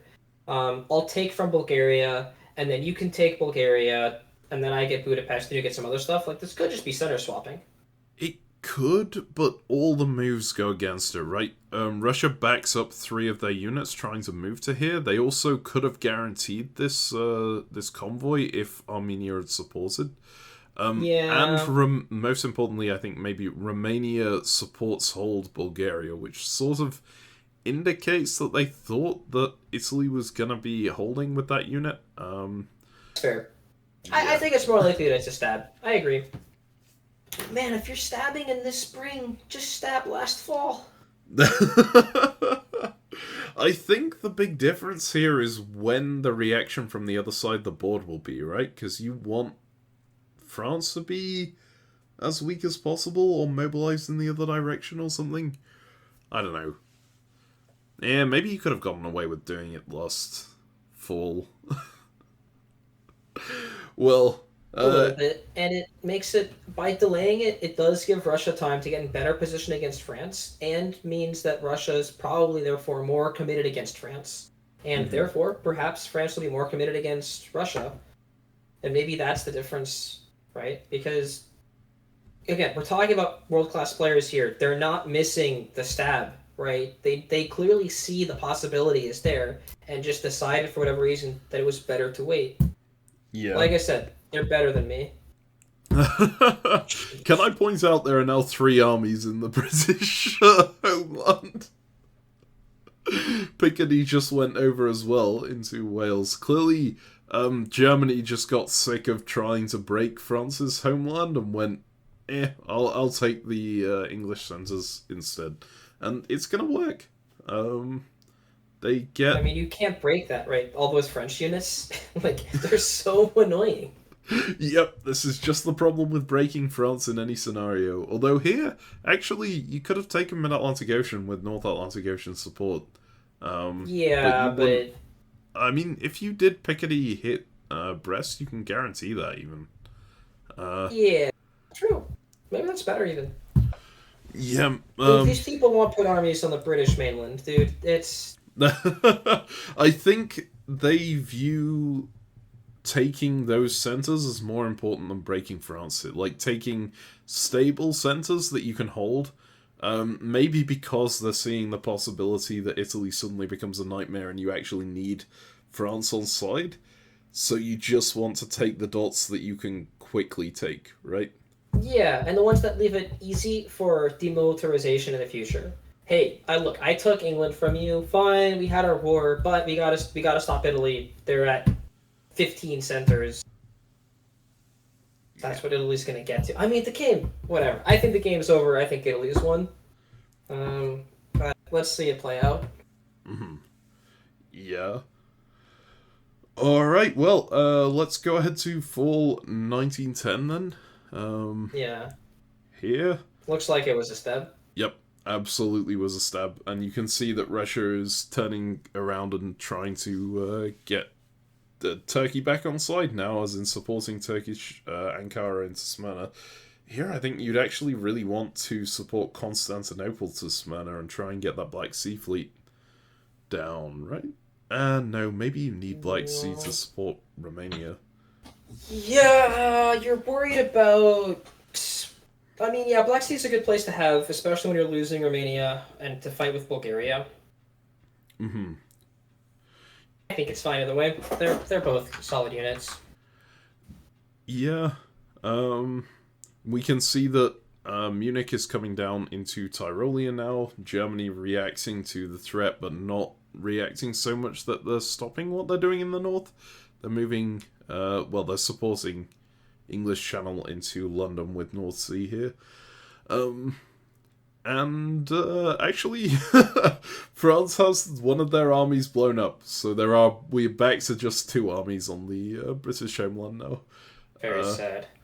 Quick trade of Norway and Sweden as well. I don't know whether that would have been agreed, but Russia actually gets 2 centers up here from it, which negates the 2 centers they lose in the south. Yeah, and means Germany doesn't build anything either. So, is it just Italy changing? Italy and France changing size here?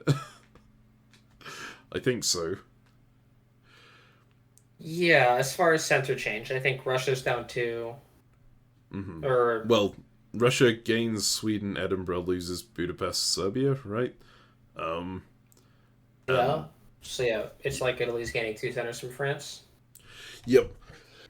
All right. Germany recognizes what's up, though. Germany's in Tyrolia and is trying to slow down Italy, but yeah. yeah, All right. we'll see. Well, it's let's... pretty tough at this point. Yeah, let's go ahead to winter 1910. And then we've got a quick power rankings here. I think you're pretty happy to leave Italy on top, right? Yes, more than happy to leave Italy on top. In fact, yes. And I am very confident at this point that Italy is going to win. I think Turkey's at the bottom now solidly. The middle 3, I mean, I think I would... I actually don't know where to rank the middle 3 right now, because they have managed to overrun the British Isles, Russia and Germany working together, and I think that Russian-German alliance actually has... I mean, it's put them over the top, but France is still France, and France is going to have to be absolutely vital for stopping any Italian progress here, so... Yeah, but also France isn't going to win. Yeah, that is also fair. So, what order would you put those 3 in? France? I think Russia, then Germany, then France. Okay. Because I think if Russia and Germany coordinate to throw to one another, they can still win over Italy. Especially if France commits to sending units to the south. And I suspect that Germany and Russia can back off the French border and do what we were describing, to say, hey, we're going to take Liverpool, stop Italy, Operation Stop Italy, you're down, your game, look, I'm in Tyrolia, I'm ready to start going. Yep. But now we see the machine, as described, at work, and I think it's unlikely that Peter McNamara loses from this position. Alright, well, there we have it. Power rankings for 1910. Let's go ahead to spring 1911. And we can see Peter McNamara moving very slowly forward here, getting into Galicia, and the German unit goes into Vienna behind it. Yeah, but that's fine. It's something you can deal with. Probably. Again, I have to look at this. It looks like everything in the north is starting to peace out now, right? There's the Russian units make no attempt to take Liverpool. They don't coordinate with the German on that. The only real thing that happens are a bunch of bounces. Norway and Sweden bouncing in Norway. Sorry, North Sea and Sweden bouncing in Norway. Mid-Atlantic Ocean and Belgium bouncing in English Channel. And Burgundy backing off into Munich. Super important. Interestingly, though, Paris and Gascony moving forward into Picardy and Burgundy, which you wouldn't expect to see if those two were both backing off each other. But Germany has the units to keep Belgium safe, so it doesn't matter all that much. Yes, but if you're Germany, you would like to get your units to the east to help against Italy. You want to be in Silesia and Bohemia, and still covering Munich. So you don't want to be wasting time supporting Belgium. You don't want to feel worried about Ruhr. But at the same time, Russia didn't back out of the Atlantic Ocean, and Eddie is still there. So things are potentially tight. And it's not like France is helping either. Like, France is still sitting in Marseille and Mid-Atlantic Ocean. Maybe they'll move out on the next turn, now that Burgundy is out. Yeah, exactly. Now Picardy can hold Burgundy and keep things safe. Although you'd rather just be in Paris if you're supporting Burgundy. But, no, this is, again, France can't win, probably. And it's like, why should I stop? Why should I help you guys beat Italy? You guys have been attacking me the whole game. Italy hasn't, really. Mm-hmm. Italy just sat in Piedmont, made me bounce in Marseille 10 times or whatever. But... yeah. It is tough to justify turning full force and helping people who decimated your north, right? Yeah. That said, I don't really see Italy getting much more out of this, right? They can take Romania, probably? Yeah, they can take Romania. Is it a guarantee? It's not a guarantee because Black Sea can flip its support to Romania. Yeah, it's like Black Sea has to guess what Bulgaria does.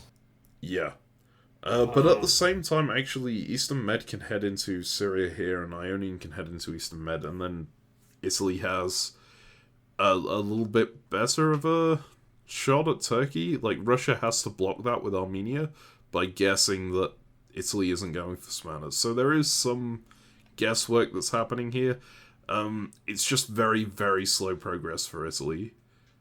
Eastern Med in Syria would, and being in Eastern Med in addition, moving over like you're describing, does give Italy better chances in the war against Turkey, but not significantly better chances. Armenia is probably always going to be support holding Smyrna, and then it's like you need to also bring Aegean and Bulgaria to make Smyrna crack, and even then you're only cracking it with a fleet, right? Yeah. You could really convoy the army over. But notably as well, it pulls your fleet out of Ionian Sea, which is dangerous if you need to defend Tunis. Yeah, sorry, that was what I was trying to get to. Was the upside of adding a little bit of extra pressure on Smyrna is probably not worth giving France such a clear shot. Like, if you're not even in Ionian anymore, then a lot of France's will go for Western Med and say, hey, at least I can get Tunis, and I help stop the board leader and I grow, which is what you love, obviously, as opposed to just throwing your units out of war where you're not going to get anything ever, but it stops the board leader, which might be necessary, but it doesn't feel good. But, again, right now we have to worry about Vienna, because if Vienna taps Budapest, right, I don't think Romania is guaranteed anymore. That is true. I wasn't paying attention to the German unit that can tap Budapest or Galicia, and you have to guess which is going to tap. No, Galicia I mean, Galicia Ukraine, is right? The one going into Romania, yeah. So... No. To take it, you want to attack from Budapest, and you want Galicia to tap Ukraine. I see. Yeah. Sorry, that makes sense. And then you can back, and then, like...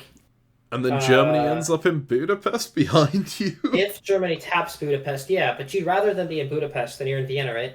That is true, because you've got the two armies coming up behind him. You can go into Vienna and Trieste and then just kind of surround it. Yes. Or Tyrolia to help mess with Munich and stuff, but... And then you pop Romania and force it back. So I think that would be better. And then Bulgaria is safer to go for the taps on Khan. Mm-hmm. I mean, I think it's a marginal improvement. And that also requires Turkey to support Khan instead of Rum, which, I mean, is pretty likely because Khan is exposed. Yeah, I don't know. They have no time for tactics in this game, and, like, who knows? Alright, let's go ahead to full 1911 then, see how things go. Ha! We did it. We called a turn. It was exactly how it was said. Oh, man. I'm proud. We did a thing. Crap. Alright. So, yeah. Italy manages to take Romania, completely encircles this German army, which is going to be an interesting situation. That German army might be able to get evacuated by Russian supports. Yeah, it's going to get supported into Galicia, but I bet on that as Russia, and I go into Silesia, Bohemia, and Tyrolia. As Italy, you mean? As Italy, yeah. would be interesting. And, like, Germany isn't mobilizing anything south, and France still isn't mobilizing anything south. They're just sitting in Marseille, right? Yeah. I am wondering if there's, like, frantic negotiations happening in the north of this is what I need in order for me to move off that way, and other people are going, no, I'm not going to give you that much, right? You're not. And France just says, well, good luck. Well, yeah. There's no end date. Indeed, you need me. You need to appease me. Yeah. Yeah. It feels good to have that much power, I gotta say. Alright, shall we move ahead to the next turn? Not much else going on here. Winter. Alright, winter 1911. Kiel? What? Fleet Kiel. What got popped? No, they gained Oh, Budapest. They just get Budapest. That's it. And then Russia loses something? Oh, but Romania already got popped. And it's Fleet Kiel, not an army? Fleet Kiel is such a weird choice. Whoa, dude. Uh-oh. I feel like that has to be Germany just saying, like, well, France, if you're not going to move that way, I'm just going to YOLO it and try and take as many dots as I can in the north. Like, I'm not committing south if you're not committing south. Yeah, like... Yeah, I don't know. I don't know. I feel like that needs to be an army. Yeah, and I mean, look, Italy's going to be on 10, right? Like, Italy's already on 10 in the winter and is going to be on 11 because Budapest isn't going to hold. Mm-hmm. Like, even if, Budapest doesn't last, and then Italy's in Galicia, so there's a retreat to Silesia if you force it. Mm-hmm. And, like, given all of these Italian armies here now, I'm pretty confident Greece can get convoyed into Syria now. It's probably something like that. Yeah. But if you want to, like, take Budapest from Serbia, then you can just send Greece north, and that helps you move towards the, like, German line a little faster. That's also true. It depends where you want to make your gains. I feel like I'd prioritize Turkey here just because that's a safe little corner if I manage to take it, right? Yeah, no end date, right? No need to rush. Just if you can ever get Smyrna, you're never going to lose it, so... Yep. Yeah. And also, if I can get that convoy off now through, like, Ionian while using Aegean to support something else, then Ionian is then freed up, can go the other way, has no reason that it's pinned down in this area, right? Yeah, for sure. I mean, the world's Italy's oyster here. As long as France stays defending against Germany and Russia and bouncing an English Channel, as long as Marseille is not moving, Italy has all the time in the world. Mm-hmm. Yes. So? Alright, shall we go to spring 1912? Yeah. Okay, They onward. didn't get supported into Galicia. Oh, they don't and even Italy convoy. guessed correctly because he's a god and just knew what was up. Double supporter Romania, popped Budapest. So, Galicia gets to retreat into Silesia. Position still good. I'm surprised it took from Vienna, not Trieste. I feel like Trieste might have been slightly better there to help pressure Galicia, but again, it's Peter. We don't argue with Peter. Then supporting Greece and just taking Syria with the fleet seems fine still. France is staying in the west. Nothing to worry about. Yeah, this Ionian decision is definitely putting a lot of trust in France not to just come down and attack Tunis. But I think maybe after you see the Fleet Kiel build, you're just like, well, the West is never sorting themselves out now. That's true, right? If there was an army in Berlin, like, there would maybe be a chance. But flat fleet? Like, now France is like, dude, of course I can't do anything. Mm-hmm. They're just gonna kill me. Yeah. And they are just hanging around. Fleet Marseille moving to Spain's south coast. Admittedly, that's a little more threatening against Italy, but even if France swings south, they're going to take Tunis, and then Italy has a chance to respond after that point. So, plus, Italy is gaining one gear from Budapest this phase, and there's a... Like, I have to look at the south, but there's a pretty good chance they gain something out of Smyrna or Constantinople from this point. Like, they can put 3 on Smyrna and cut Khan. Yeah. As a potential move. That's just a guarantee? No, it's not quite a guarantee. Yeah, but then they might lose something, right? Mm-hmm. Anyways, I think this is very good for Italy. Yeah. Actually, I think what you're saying there is the reason why he's kept Greece in reserve, because he can do that moveset of tapping Constantinople from Bulgaria and just Yeah. use Serbia and Greece to support backfill into Bulgaria and then not risk anything at all in It's taking this Romania. manner. Does it risk Romania? You can still order Budapest. Oh, yeah, Russia got into Galicia. Okay, I see. You risk something, you lose something, but if you can convoy into Smyrna, it's great. Or just take Smyrna with the fleet. Like anything's the world's your oyster. We can spend ages looking at the tactics over here, but the fundamental Italy is making progress. Russia and Turkey cannot hold. It is only a matter of time before they lose everything. And unless France moves to hit Italy, it will not matter. Because and time is running out, because if Italy has time to put down a fleet or two, even France can't stop it. So, yeah. All right. Let's go to fall here. Fall 1912. And we will see. There goes France. They are coming south into Western Mediterranean, North Africa. I wonder what happened to trigger that. Like, what changed in the north that they wanted to do that now? I guess maybe it was just a moment of, well, we can't win anymore if you don't do this right now. And France goes, yeah, I guess I'll do it. Yeah, I mean, could be the case that they were making demands. Like, this is also a real-time game, right? Like, the phases are 10 minutes or 15 minutes per phase, right?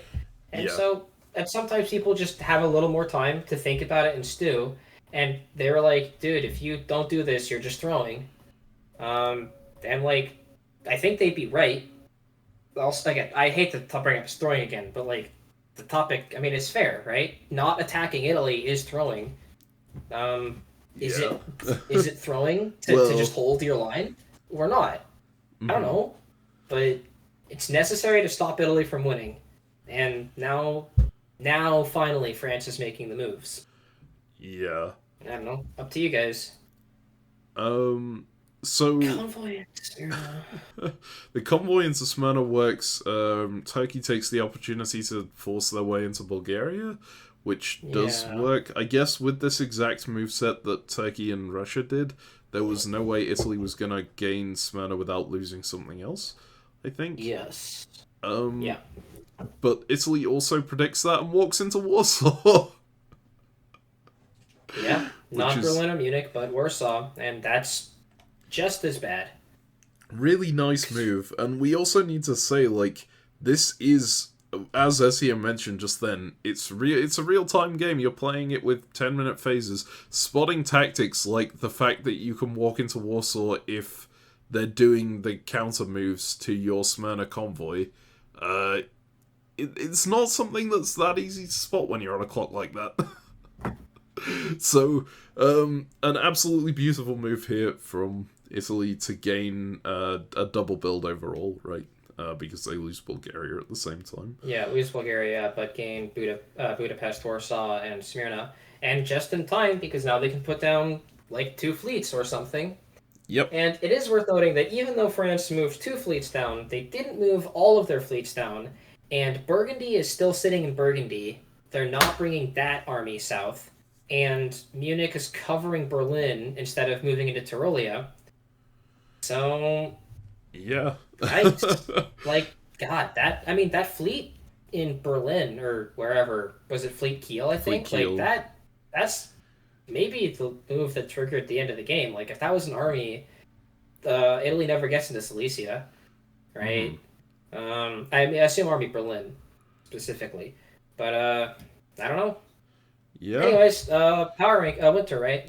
Alright, yeah. Over to winter 1912. Suddenly, Italy is on 12 now, Germany in second on 7 centres, and then France and Russia both have 6, and Turkey has 3. Power rankings-wise, Italy still far and above everyone else. Italy won, everyone else last. Don't even worry about it.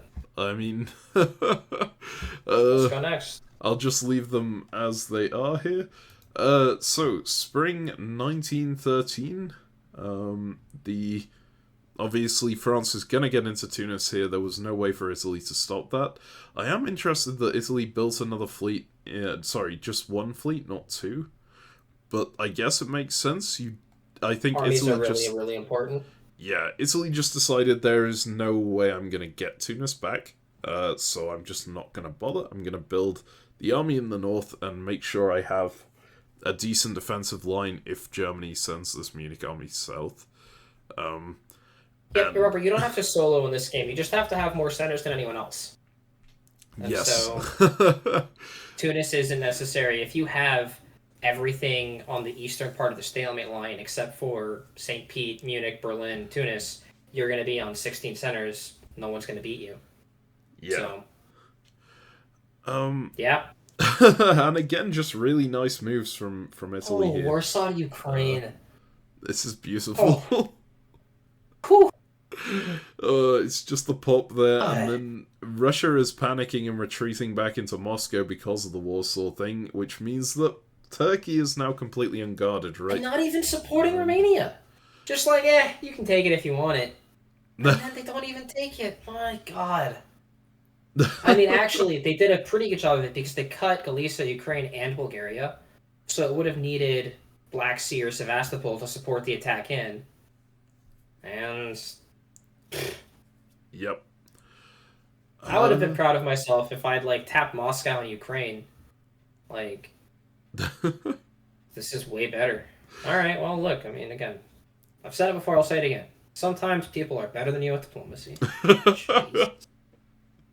Alright, yeah, and Germany's slowly maneuvering south, but again, it's just forcing themselves into Cilicia. They're not making moves to go into, the Austrian lands. They did send an army in there, of course, and it got blown up. So maybe they received bad news from their messengers and decided that's cursed land. But, yeah, they're not really mobilizing full force, and I think people are kind of aware that Italy's won the game at this point, right?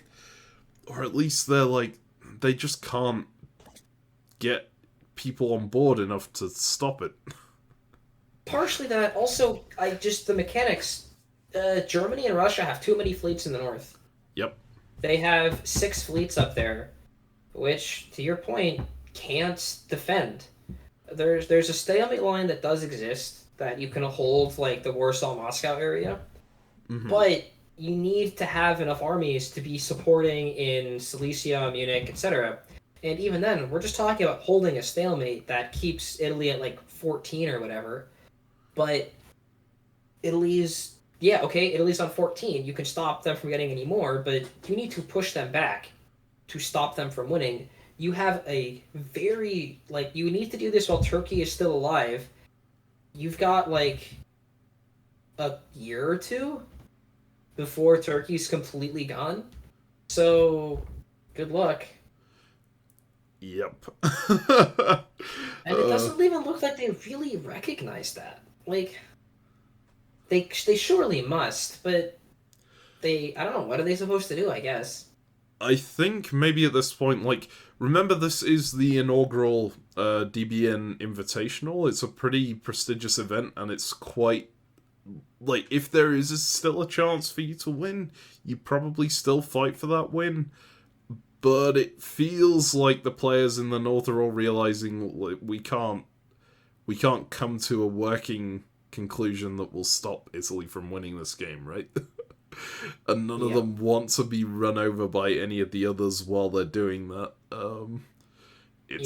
Yeah. Alright. Well, shall we go to fall? Fall 1913, right? Yep. Yeah. So, fall 1913 here. Italy actually doesn't make very much progress. They get Bulgaria, lose Warsaw, lose Tunis, so they're going down one this phase. True.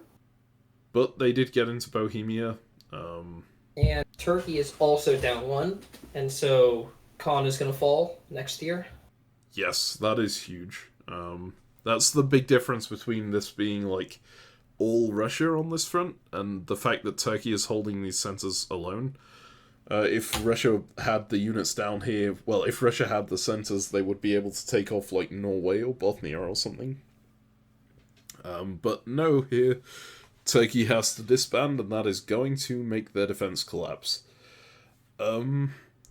Yeah, Germany convoying their Yorkshire army back, at this point. It feels like very much too little too late. Yep. But it is getting these players on the same side. And Marseille not actually going to Piedmont, but I guess it would have been bounced here. So they vacated to build a fleet. Makes sense. Yeah, it seems fine. Yeah. Shall we go ahead to winter? Makes sense. Alright. Winter 1913, Fleet Con off the board, Fleet Eastern Med off the board. That makes sense. There's not much that fleet specifically can do anymore. It's done its job in taking Smyrna. And Army St. Pete, not a fleet on the north coast this time. Oh, there is a chance. You know, as we look at this, right, there is a chance here. Mm-hmm. Because France can keep bouncing Tyrrhenian Sea with 2 forever. So Naples and Ionia are locked down with that. And there's if once Marseille is in Gulf of Leon, then they can support themselves into Piedmont or get convoyed into Tuscany. Yeah. And that is potential. Like that, there is progress to be made with that. Mm-hmm. It's just and Italy is spending Aegean to take Constantinople, so that can't get back to the west. Or they could use Gulf of Leon to take Tyrrhenian Sea. So it's like there is a stalemate line here that exists, but Italy needs to have units in all of these centers. And they need to get stuff back, which they're not quite there yet. So there's still something to play for. But it's not going to happen. The really tough part about it is, you can lock Italy at like 11, and from there, someone could beat them, because there's a lot more than 11 centers on the rest of the board. But, actually, I guess it will be 13, because they get Con and Ankh. But, how are you gonna get, like, who is gonna get ahead of them? These players will have to fight at some point, and once that starts happening, do you manage to keep Italy contained? Tough question. Yeah, almost certainly not. But like, it can potentially be more than just keeping Italy at 13. If the convoy to Tuscany goes off, right? If France gets into Tyrrhenian Sea and gets the convoy to Tuscany, there's a real chance that Italy loses Rome and Naples, right? Yeah. Like, that can happen. Since Italy's not building this year, right? Italy's popping something, right? I think Fleet Eastern Red for winter. Then, like, Munich can maybe get into Ruhr, right? Silesia can get into Bohemia. You can't play safe. You can't take safe tactics. You have to be aggressive, which is scary because you risk Italy soloing, but, like, I mean, Italy solos, who cares? It's about topping. I don't know. I think there is a chance that people can actually make progress if they get very lucky and if they keep coordinating hard. We'll see. I think it's very unlikely. Alright, well, let's go to spring 1914, see what they decide to do. You can see they are setting up for that convoy, I suppose, going into Gulf of Leon and Marseille. Or supporting it to Piedmont, either way. Yep. Although the convoy to Tuscany is guaranteed now, so that's probably better. Oh, that is true, yeah. Italy gets into Constantinople on the other side, which was guaranteed here. Manages to save their Ukraine army and take Warsaw, which is pretty impressive here, although I don't think the take on Warsaw is gonna hold. But it does probably get them Sevastopol. They can tap Moscow and support themselves into Sev. If Turkey's gonna go down with the ship, I think Turkey supports Sev. Worth noting, Sev isn't actually holdable. Like this stalemate line, eventually Turkey is going to lose Black Sea, and eventually Italy is going to get a fleet into Black Sea, and because of that, as long as Italy is in Ukraine, which is going to stay the case probably for the rest of the game, Sev will be lost. It's just stalemate line thing. So who knows? But that's how they hold Sev for a little bit. But it would mean that Turkey would be sacrificing themselves a year earlier to hold Sev instead of holding Ankara. Yes. Or actually, but Khan can tap Sev, or can tap Black Sea. So I guess it's... Nah, but it could, like, tap Romania or something. Anyways, if... Italy will probably have Khan support Smyrna into Ankara, and so Black Sea has the choice of trying to hold Sev for a little bit or hold Ankara for a little bit. Gotcha, yeah. Right, well, I mean, shall we just jump ahead and see? Yep. Alright, fall 1914. Okay, convoy into Tuscany. Black Sea, just they don't care anymore. It's fine. So Turkey's eliminated. Italy is in Con and Ankh, so +2. Yes, France is in to Tyrrhenian Sea and Tuscany, but because Italy is +2, not much is going to get lost. All +7, sorry. I missed that. Yeah, +7 as well, minus Warsaw, so Italy's actually +3. Oh, so yeah. Venice plus Rome and Naples. So Ionian is safe, never going to get broken. Naples supports Rome, never going to get broken.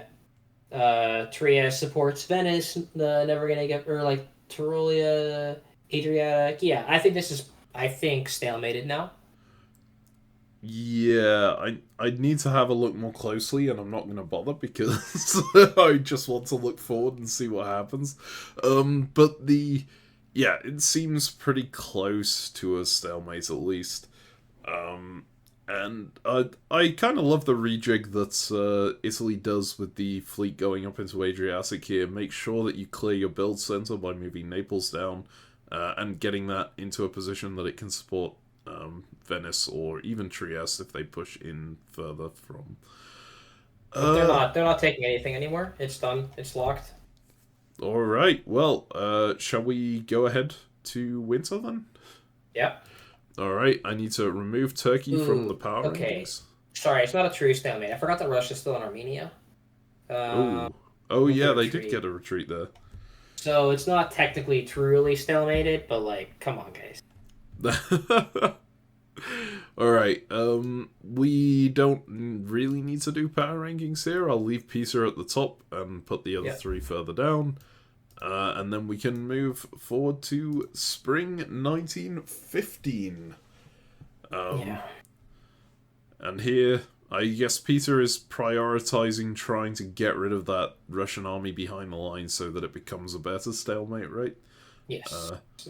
I'm confident that it's... Yeah. It's not quite... Sev is going to get lost, but again, if Sev gets lost... No, but Sev is going to get lost while Ukraine also gets lost. So that's not great. I mean, okay, you can lose Sev and still not lose anything else. You can see them all doing their best to push in here. Shall we just move ahead to full? See how they're doing? So, yeah, in full, they're gonna push in further, take Sevastopol. The Russian unit in Syria gets blown up. But yeah, they do take Vienna at the same time. Was there a way to hold that? There was, right? I mean, yeah, they could have held it by having Budapest support Vienna. Mm-hmm. Right, that's part of the stalemate that never gets broken. But being in Galicia, but now Italy is -2, so you can pop... you can pop Syria and Khan, or you can pop Syria and Armenia, one of the two.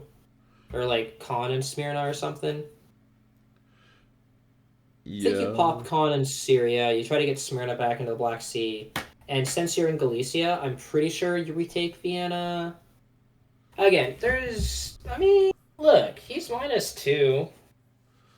They're building stuff. But like, again, Italy is on lock now with Naples supporting Rome and Adriatic supporting Ionian.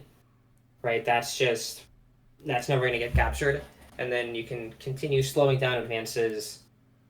But yeah, you probably can support yourself into Vienna and pop it. And then you can get into Black Sea. But you can't build anymore. Which is annoying. I mean, look. Especially with you having to disband. That's pretty painful. Yeah, I mean, play it out, see what happens. But, like, No one else is gonna win. Alright, let's go to Winter 1915. Con and Syria off the board. You were absolutely correct on that, I think. Yeah. Smyrna is going to try and get into Black Sea. So let's go ahead to Spring 1916. So you'll see everyone is very much still competing for this win. Like, there is no end date. They are going to push this as far as it can go. Trieste takes Vienna back, as Ezio was saying. This is guaranteed because you have the unit in Galicia to do so. And they attempt to keep the French out of Piedmont. Does this change with the French in Piedmont now? Because France can put With two France on and Venice. Piedmont and Tyrolia and Tyrrhenian Sea, there's maybe something. Mm-hmm. Yeah, there's gonna be guessing done now. You can lose Ionian. Or Rome. Well, there will be that guesswork to play through. Shall we go to the fall? Yeah, that's fine. Alright. Fall 1916. They actually kill the German unit in Tyrolia here. Okay. They lose Ionian, but they get Naples open for a build, and because they gain Vienna, they can put down another fleet. That's really good. That is huge. That is something I think I would never consider tactically in this situation because there's so much pressure on my homeland, right? I'd be thinking, oh god, I need to hold this line fully. But getting another build out there is so important, especially when you're going to be build locked for ever. Ever. Yeah. Well, this extra fleet's huge, and then the retreat into Aegean helps, and it's not like these fleets in Ionian are going to get everything done. But this is clearly no longer a stalemate. And then they're also doing some center shuffling. They're letting France take Edinburgh, which will presumably bring Russia down one to pop the fleet in Norway or Bothnia, and then France can build something useful, like something in Marseille. So that's one of those subtle things you can do to help make things work if you're just trying to stop someone. Alright, well, shall we go to winter? Yep. Alright, winter 1916. We see Army Marseille. And that's it, I guess. Oh, Russia had Syria. Oh, yeah, sorry. Russia, when they lost Edinburgh, it went to Italy somehow? I don't know. Because Italy got Vienna from Germany, Russia had Syria popped, and then Germany had Tyrolia popped. Oh, yeah, of course. Alright. Well, going through into spring of 1917, 17 years into the game now, Yeah. So, Peter McNamara manages to retake Ionian here. It retreats into Apulia. So it had choices of Apulia, Greece, or Eastern Med. But he had pulled back into Bulgaria, so he could have dealt with Greece quite easily. And Eastern Med is just not a very useful province because it's only adjacent to Smyrna, right? And has no backup. I'm a little surprised that Peter didn't pop Sevastopol here. As in triple support Romania in and hit... Yeah, cut Ukraine... No, you can't. Never mind. Yep, well, that's why he didn't. He's better. Yep. You'd have to go for Ukraine first. What do you mean by you can't? You can tap Ukraine and triple support in, right? Well, double Yeah, support. you have to attack from Romania. Yeah, and then you have to backfill with Budapest, which I guess works, but then maybe leaves your line too weak on the Galicia front. I don't... You're not getting back into Bulgaria, and then Greece can be... yeah. You can lose Greece still. Again, I think if you're able to just do it and not risk everything, then it's fine. But doing that also risks Ukraine supporting Warsaw into Galicia and popping it. Yeah, and every pop is really key when you're... Yeah, if Galicia gets popped and you lose Greece, that's not necessarily ideal because you're losing Greece, and then Greece can mess with you by going after Bulgaria, and your stalemate line in Romania, like, you're not going to hold Sevastopol even if you keep it. But you can still potentially get back into Galicia. I think it's unlikely, given how the stalemate line works. But, like, Germany is bouncing in Burgundy again. Like, Yeah, Germany is also trying to pull Bohemia into Munich, which obviously they know won't work, I assume, but this moveset here says to me that they've resigned, or they've said, I can't be bothered with this anymore, right? Because like France is the only one that's something to play for, I think. Yeah. Shall we go to fall? Sure. Okay. Fall 1917. And it looks like there's a misorder that does it. Which one is the misorder? Gulf of Lyon supports whole Tyrrhenian Sea, Oh, man. as opposed to convoying Marseille to Naples. Yeah, and that would have gone if down. the convoy had worked, they would have taken Naples, would have popped Naples, and then Italy's not like that'd be bad, right? That'd be pretty bad for Italy. At the same time, Germany is actually pivoting in and trying to take everything off of Russia, in the north. Which Yeah, something like that. But also perhaps I think more importantly, Italy is also positioned now to take Sevastopol, doing the same guaranteed moveset we talked about previously. Yes. Cutting Ukraine and then 3 in on Sevastopol. Yeah, absolutely. Yeah, and also Tuscany gets popped. So yeah, I mean, I think that's... yeah, I mean, it makes sense, right? I think that's game, right? I've been saying it's game forever. Let's go winter, right? Yep. If we go into the winter, then in the spring of the next year, they call it. That is game. It was an 18-year-long game, which is a long time to be playing face-to-face, or voice game diplomacy.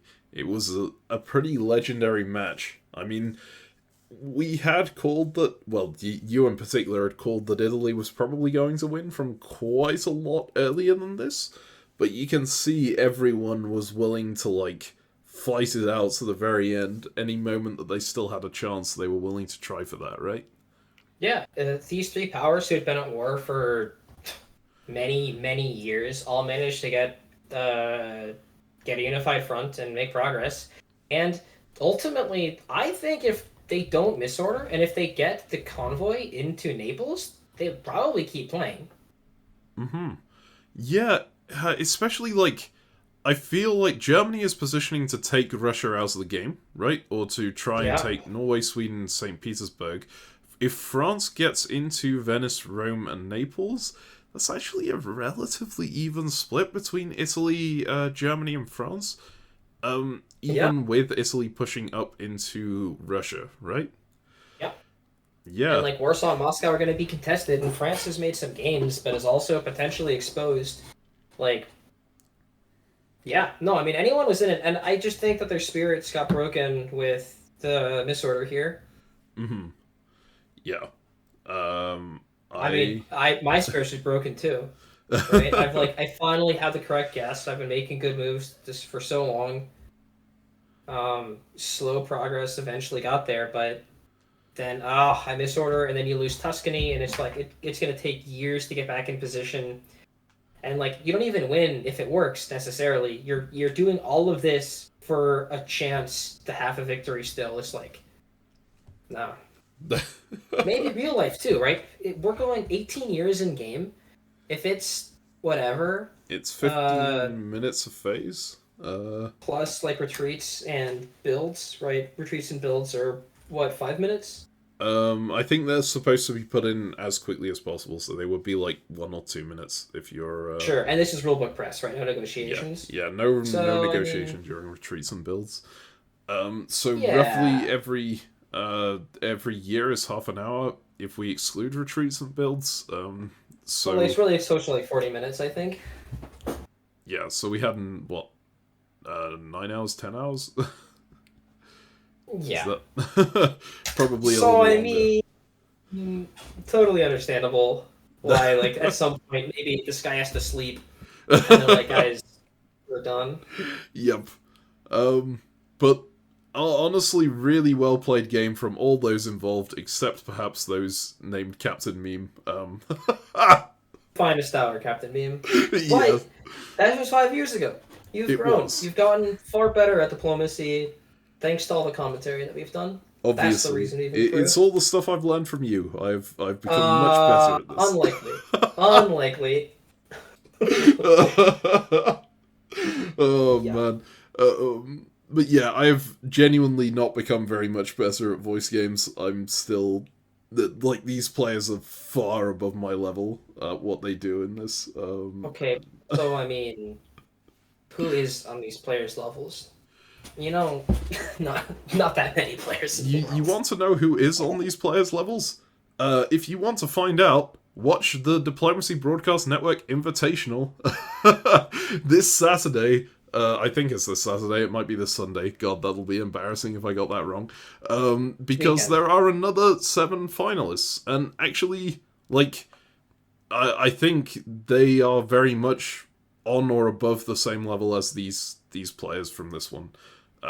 There is a really, really good set of players playing voice games at the moment. Yeah. Yeah. And they keep getting better, right? If you play these players now, they've also got 5 years more experience under their belt. They're not getting any worse. Yep. So, yeah, it's scary. Absolutely scary and a blast to watch. Alright, well, thank you everyone for joining us for this. Once again, please check out the Diplomacy Broadcast Network Invitational. The link is in the description below. It should be a thrilling conclusion. I will certainly be watching it this weekend. Thanks very much for watching and for joining us for a 4-year dive. Congratulations to Peter McNamara, very belatedly. And we'll see you next time.